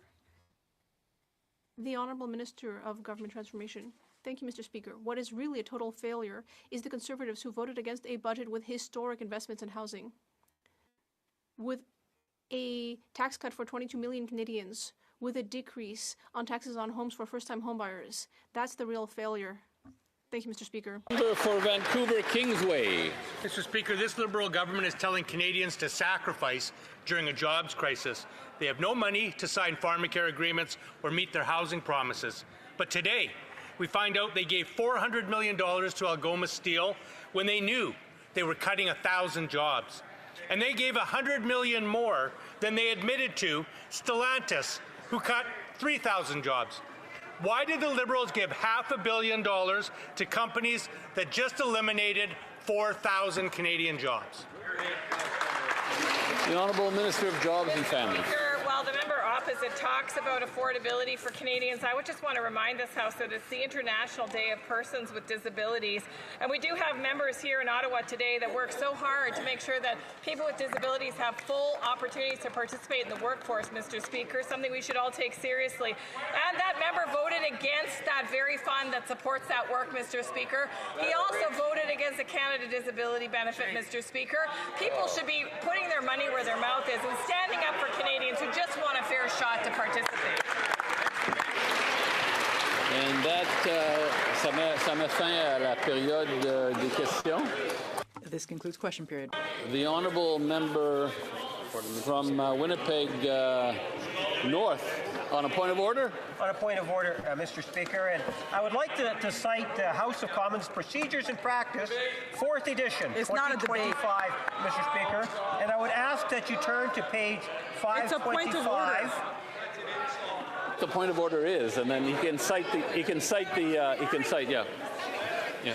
Mr. Speaker, you probably can't hear me because of the heckler. They're shouting. I just finished saying I'm going to be making reference to the House of Commons Procedures and Practice, the new edition just from yesterday that was released. If you turn to page 525 and you cite 13.28, it says, Mr. Speaker, allusions to the presence or absence of a member during proceedings of the House are unacceptable, Mr. Speaker. It's very clear. It's important, Mr. Speaker, that I would ask that you report back to the House in terms of what we witnessed during the 10th question and the manner in which I believe that the leader of the official opposition was being in contempt of the chair.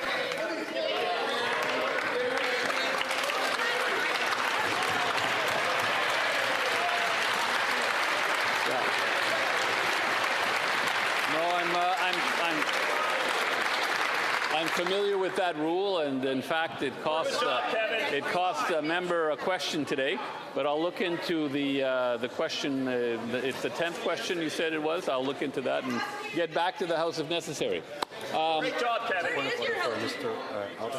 Yes, the honourable member Okanagan. Okanagan, Lake West, South Kelowna. The honourable member has a point of order, I think, but I don't know if I can hear it. But question that the member opposite from Winnipeg raised. I would just like you just to look back in the tapes, because when the Leader of the Official Opposition started reading from a budget book, you said that it was being used as a prop. So I think you need, Mr. Speaker, to analyze whether or not using official resources, whether it be this fine 4th edition of the House of Commons Procedure and Practice, or a budget book. I think that we need some consistency. If someone is directly reading from a text in order to make a point, I think it should be allowed in this place. Thank you, Mr. Speaker. I see the situations as a little bit different, but we'll get back to the member on that. I mean, the honourable member had to read the standing order. I mean, he doesn't know it by heart. Okay, so it being 3:17, the House will now proceed to the. Okay, right on. Oh, wrap myself around that cord. Don't need to do that. Outstanding. Well, just a few things that they were talking about at the near the end of the sitting. Housing. Oh, yes. They keep bringing up this lie about the housing, about the Conservatives. They only built 6 homes. Actually, they built a lot more than that. It was over 200,000 homes. But the whole point about the reduction in necessity of affordable housing, which is really housing for people who can't afford housing, right? It's not affordable housing. It's actually government-funded housing. It's not affordable to anybody. Because if it was affordable, people would be able to buy their own housing, right? And that was the whole point, is that before 2015, people managed to make enough money to buy their own homes. They didn't need government-funded housing. So every time they bring this up, it only shows how incompetent they've been for the past 10 years, that they now need to get involved with providing housing. Because people used to be able to house themselves in Canada until the Liberals came along. Now it's not that easy anymore. Of course, you want to live in a tent in a Trudeauville. And the Justice Committee. Ah, yes. So, of course, the Liberals always say they're impeding the Justice Committee. As you know, I've been following this on this channel. We had a couple of videos already. We followed the Justice Committee from Thursday on a live stream on Sunday. And after I get supper ready, I'm going to come back with a bowl of pasta. And we are going to review the Justice Committee that sat today, or sat yesterday, sorry. Especially since it's sitting again tomorrow, as I mentioned earlier. So, with that said, thank you all for coming out. I really appreciate the views. It's outstanding that we're getting so many people actually watching on X. Almost as many as that have been watching and tuning in on YouTube and Rumble. It's outstanding. On our outro, I'm going to be showing you my aglio olio recipe, which I'm going off to make now. So if you want to come back later for the live stream when we cover the Justice Committee sitting with members to find out what happened there before tomorrow's Justice Committee. And this is important, right? Because this is Bill C9. If all these measures actually pass, we're talking about arrest without warrant, right? For saying hurty words. And what's happening in the UK of people being arrested for saying things that other people find offensive is what's coming to Canada if this bill passes unchanged. All right, I'm going off to make my pasta, and this is how I do it. And after the pasta show, we'll do the outro, and then watch for the live stream. And of course, tomorrow we'll be back at 1:30 for the nap. See you there. Be square. Thanks again for coming out. Bye-bye.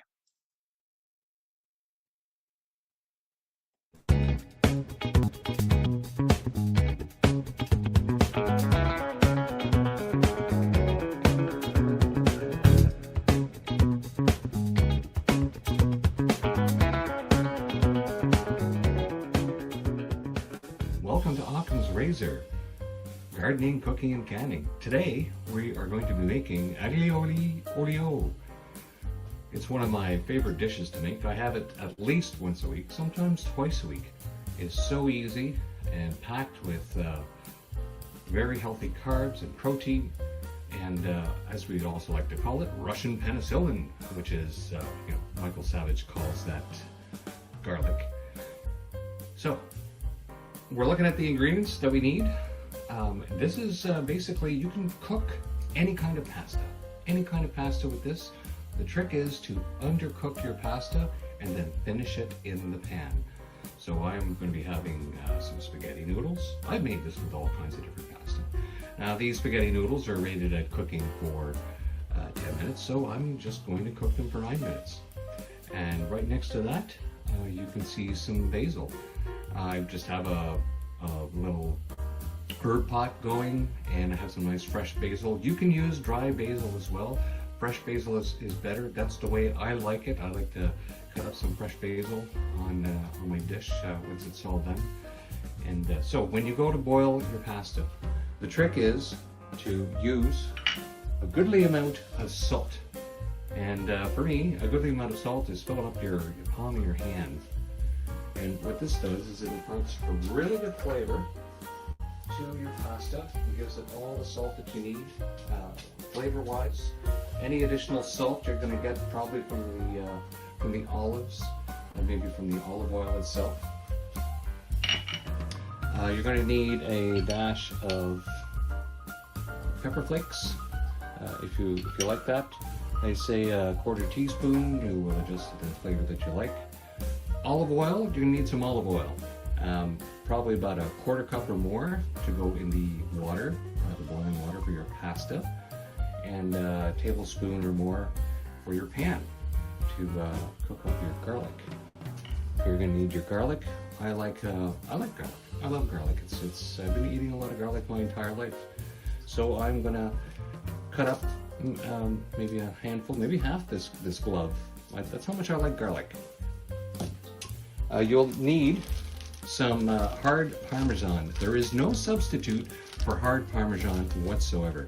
You can use the fake stuff that's got all the weird additives in it, but this stuff here, there is nothing better for you. The enzymes that are in this, and I mean, the best Parmesan that we can buy is only the tip of the iceberg. I mean, they have Parmesans that are cured for 2, 3, 5 years, I think, and the flavor in those and the strength of the good gut bacteria that's in here for you is outstanding. You're gonna need a rasp if you have some hard cheese. I got this rasp at Lee Valley. It's actually for fine woodworking, but it also is the best cheese rasp on the planet, as far as I'm concerned. And also get yourself some olives. Now for today, we're having some mammoth olives. You can have regular olives, you can use sliced olives. The trick is you're having pasta that's basically finished off in olive oil and water and garlic and a bit of pepper flakes. And once it's all cooked, you're going to be putting it in a bowl, and then you're just going to top it with some nice fine cheese and your fresh basil or dry basil, that's up to you, and some olives. And voila, Bob's your uncle. You have a full meal. Now, be warned, this doesn't look like a really filling meal. If you're used to eating pasta with like meat sauce or something, well, I did the mistake of actually eating chicken breast once. In addition, I figured, like everybody loves to have pasta, chicken breast.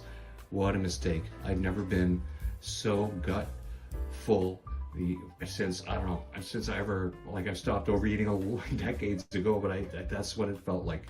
So anyway, let's get into cooking this meal.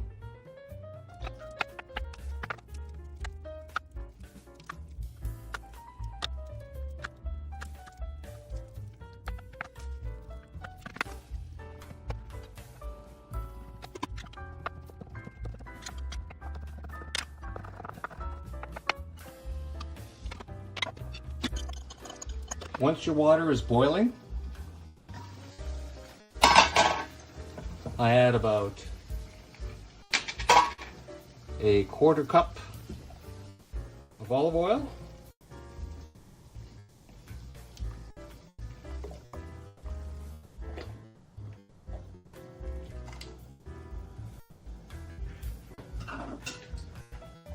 water is already salted, and now I will cook my pasta for 9 minutes. At the same time, I will now start heating my pan.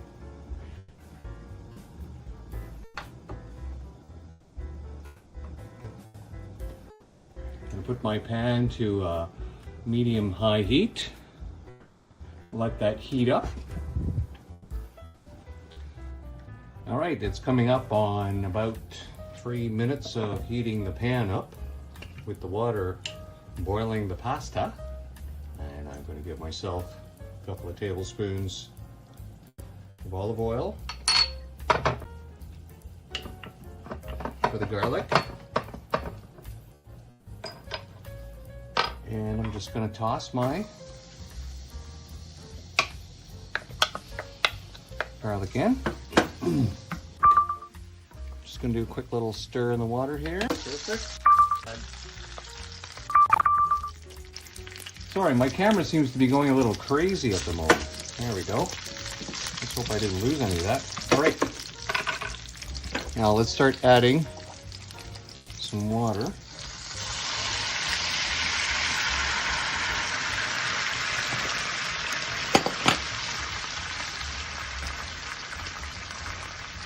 I'm going to turn up the heat so that the water starts to evaporate. Now, as I collect my water from the pasta water, I'm trying to collect the top of the water which has the olive oil in it. The olive oil in the water will keep the pasta from sticking, but it's also going to impart some really good flavor. That's why when you use your olive oil, make sure you get yourself a nice tasting olive oil. There we go. I think I have enough water there in the pan. So now I'm just going to put some extra water into that measuring cup that I have next to the pot boiling the pasta, so that I have some backup water just in case I need some extra as I cook the pasta. All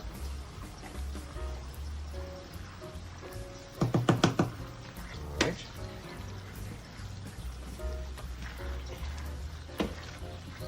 I'll just let that continue to boil away.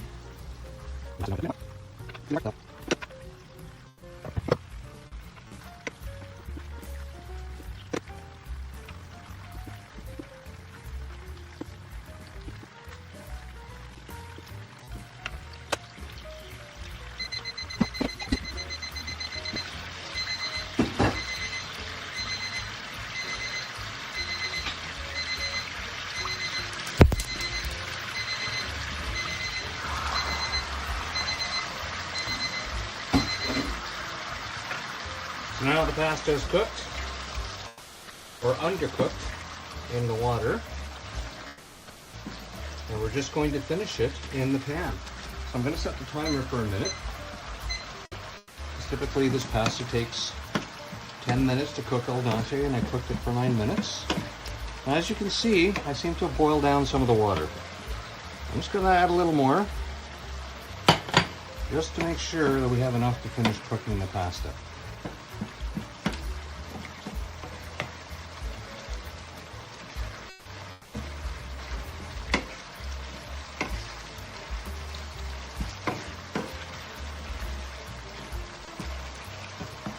Make sure that you keep as much of the pasta submerged in the water as you want. I'm going to turn down the heat a little now, so I can manage the amount of water that's evaporating from the pan. Okay, it's getting close to a minute. So I'm going to try a noodle. See if it's as al dente as I want it to be. Perfect. Absolutely perfect.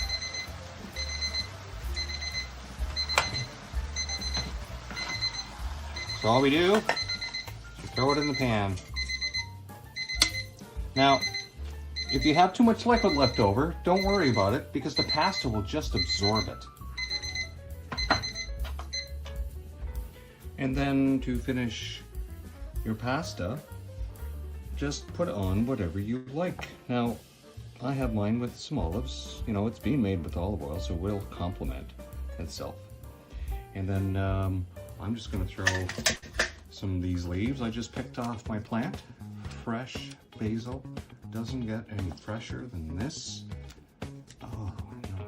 And if you really love basil, and you got yourself a basil plant growing, and you like boiled eggs in the morning, you know, just wrap a boiled egg in a big old basil leaf. Oh, the combination of the flavor is just fantastic. There we go. So now, let's grate some Parmesan cheese with the best cheese grater on the planet. It grates it so fine, the pasta is hot and warm, it just melts right onto the food. Now there's any hard cheese will do, and you know, if you're not a big fan of Parmesan, you can use a different kind of cheese. It doesn't have to be Parmesan, it could be soft cheese if you want. The whole point of the cheese is just to get yourself some protein to go with your carbs in the pasta and protein in the olive oil. There we go. A little crack of pepper for color. Not really needs it with the chili pepper in there. And that is our meal. And it will be complemented with other food.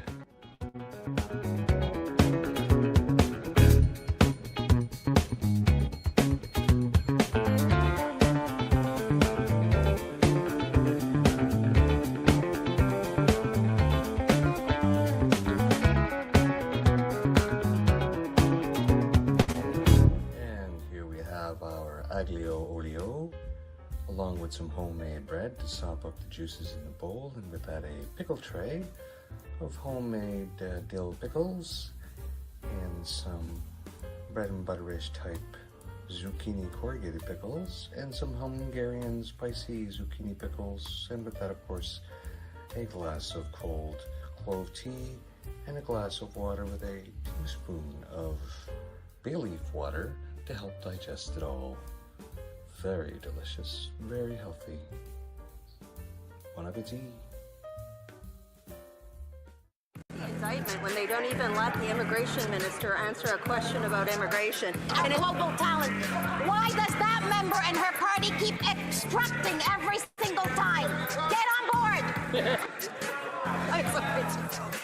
If the Conservatives want the truth, we'll tell them the truth. Yesterday from the Prime Minister really freaked these Conservatives out because they saw the ambition in that speech, and not only did they see it in that Speaker, we will take no lessons from these Conservatives. Trust me on that. To ensure the jobs of today and the future, they know that the youth... The only thing that's revolting are those answers.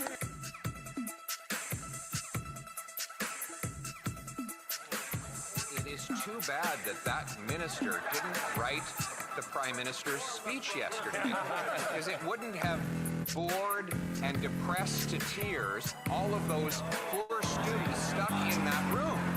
There he spoke about how they would have to sacrifice more and that it would take time to reverse all of the misery that has built up over the last 10 years. Mr. Speaker, young people want to have homes. They want to have jobs. They want to have hope. They want a budget that is affordable so they can have a life that is affordable. Will the Prime Minister introduce that budget so that Canadians can restore the promise of their country? And we decide what comes next. Canada know that this government has their back. It will continue. There's going to be a powerful statement for the young people of Canada. Driving inflation. The more Liberals spend, the more it costs Canadians at the grocery store. 25% of Canadians are using food banks because they can't afford to eat. So when will the Prime Minister finally get his inflationary deficits under control so Canadians can put food on the table? Mr. Speaker, Conservative members pretend to care about food insecurity, but then they call feeding children garbage. Mr. Speaker, what's garbage was that answer? Did the Prime Minister see the ad before it went out? Of course there are too many people living in poverty in Canada, but there are significant initiatives being put in place by this government. Being serious means being honest and telling Canadians. Canada's economy is in fact growing, Mr. Speaker. Member for Saskatoon West. Mr. Speaker, when the new Minister of Culture was Immigration Minister, he said, quote, "I don't see a world in which we lower immigration targets. Whether we revise them upwards or not is something that I have to look at, but certainly I don't think we will lower them," end quote. Then in 2024, he made history by allowing nearly 500,000 permanent residents into the country, the highest ever in a single year. Today, we're in a national housing crisis, emergency rooms are overflowing, and we're in a youth jobs crisis. Mr. Speaker, how does the current immigration minister feel about holding the bag for a Trudeau-era guy who just got promoted for making a big mess? The Honourable Minister of Immigration. The Honourable Minister of Immigration. Okay, whoa, we're going to have to let some time go by here because everyone's getting very excited every time the Secretary of State gets up. The Secretary of State for Rural Development. Thank you very much, Mr. Speaker. I'm practicing my French. The Saskatchewan Conservative Caucus, there was 14 of them elected over a period of 10 years. That's 140 collective years that we've had conservative representation from Saskatchewan, Mr. Speaker. And you tell me, what have they accomplished in those 10 years, Mr. Speaker? On housing, on trade, on infrastructure. They have accomplished nothing. Indictment when they don't even let the immigration minister answer a question about immigration. In a CBC interview back when he was the immigration minister, I give the floor to the member for Calgary Nose Hill. The member for Calgary Nose Hill.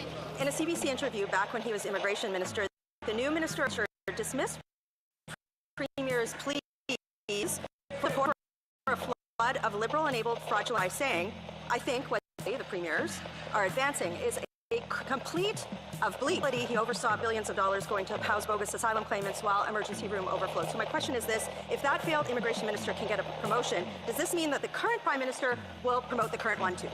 Thank you very much. Let me thank this colleague and this member for placing her confidence in me and in this government. Let me tell you one thing. Canadians elected this government with a big mandate. We have brought in a generational budget that includes a sustainable immigration plan, one that will deal with permanent immigration as well as the temporary immigration and bring our global talent. Why does that member and her party keep obstructing every single time? Get on board! It's so bad.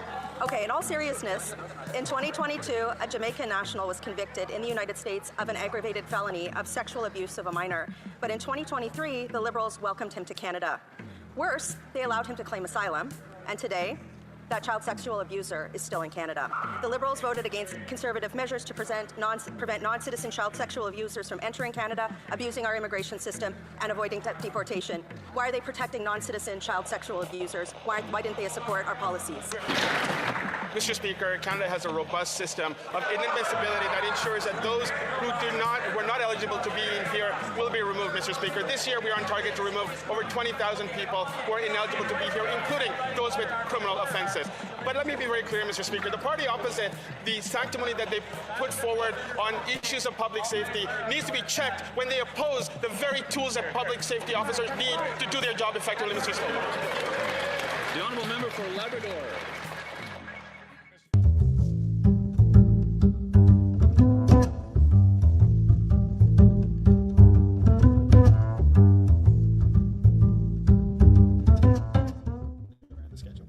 Member. Does the minister have an RPAL? Minister. Can you repeat that question? Member. I'll rephrase, Chair. Does the minister know what an RPAL is? Minister. I do not. Member. Does the minister know what the CFSC is? Minister. I do not know. Member. I'll stipulate, Chair, that is the Canadian Firearm Safety Course that all gun owners in Canada have to do to get their firearms license. Has the minister ever done the Canadian Firearm Safety Course? Minister. Speaker, it's my third week on the job. No, I have not. The honourable member. Does the minister know what safety classes and safety demands are expected of law-abiding Canadian gun owners? The honourable minister. This is not about law-abiding gun owners, Mr. Speaker. Honourable member. How can the minister make that claim when he doesn't know the basic fundamentals of law-abiding gun ownership in this country, Chair? Minister. Mr. Speaker, the Bill 21 is meant to get serious, dangerous weapons off our streets. The honourable member, very briefly, and just confirming that he's splitting his time 3 ways. Chair, will the minister commit to taking the Canadian Firearm Safety Course so he'll know what he's talking about? The honourable minister. Mr. Speaker, I do not intend to purchase a firearm or use a firearm.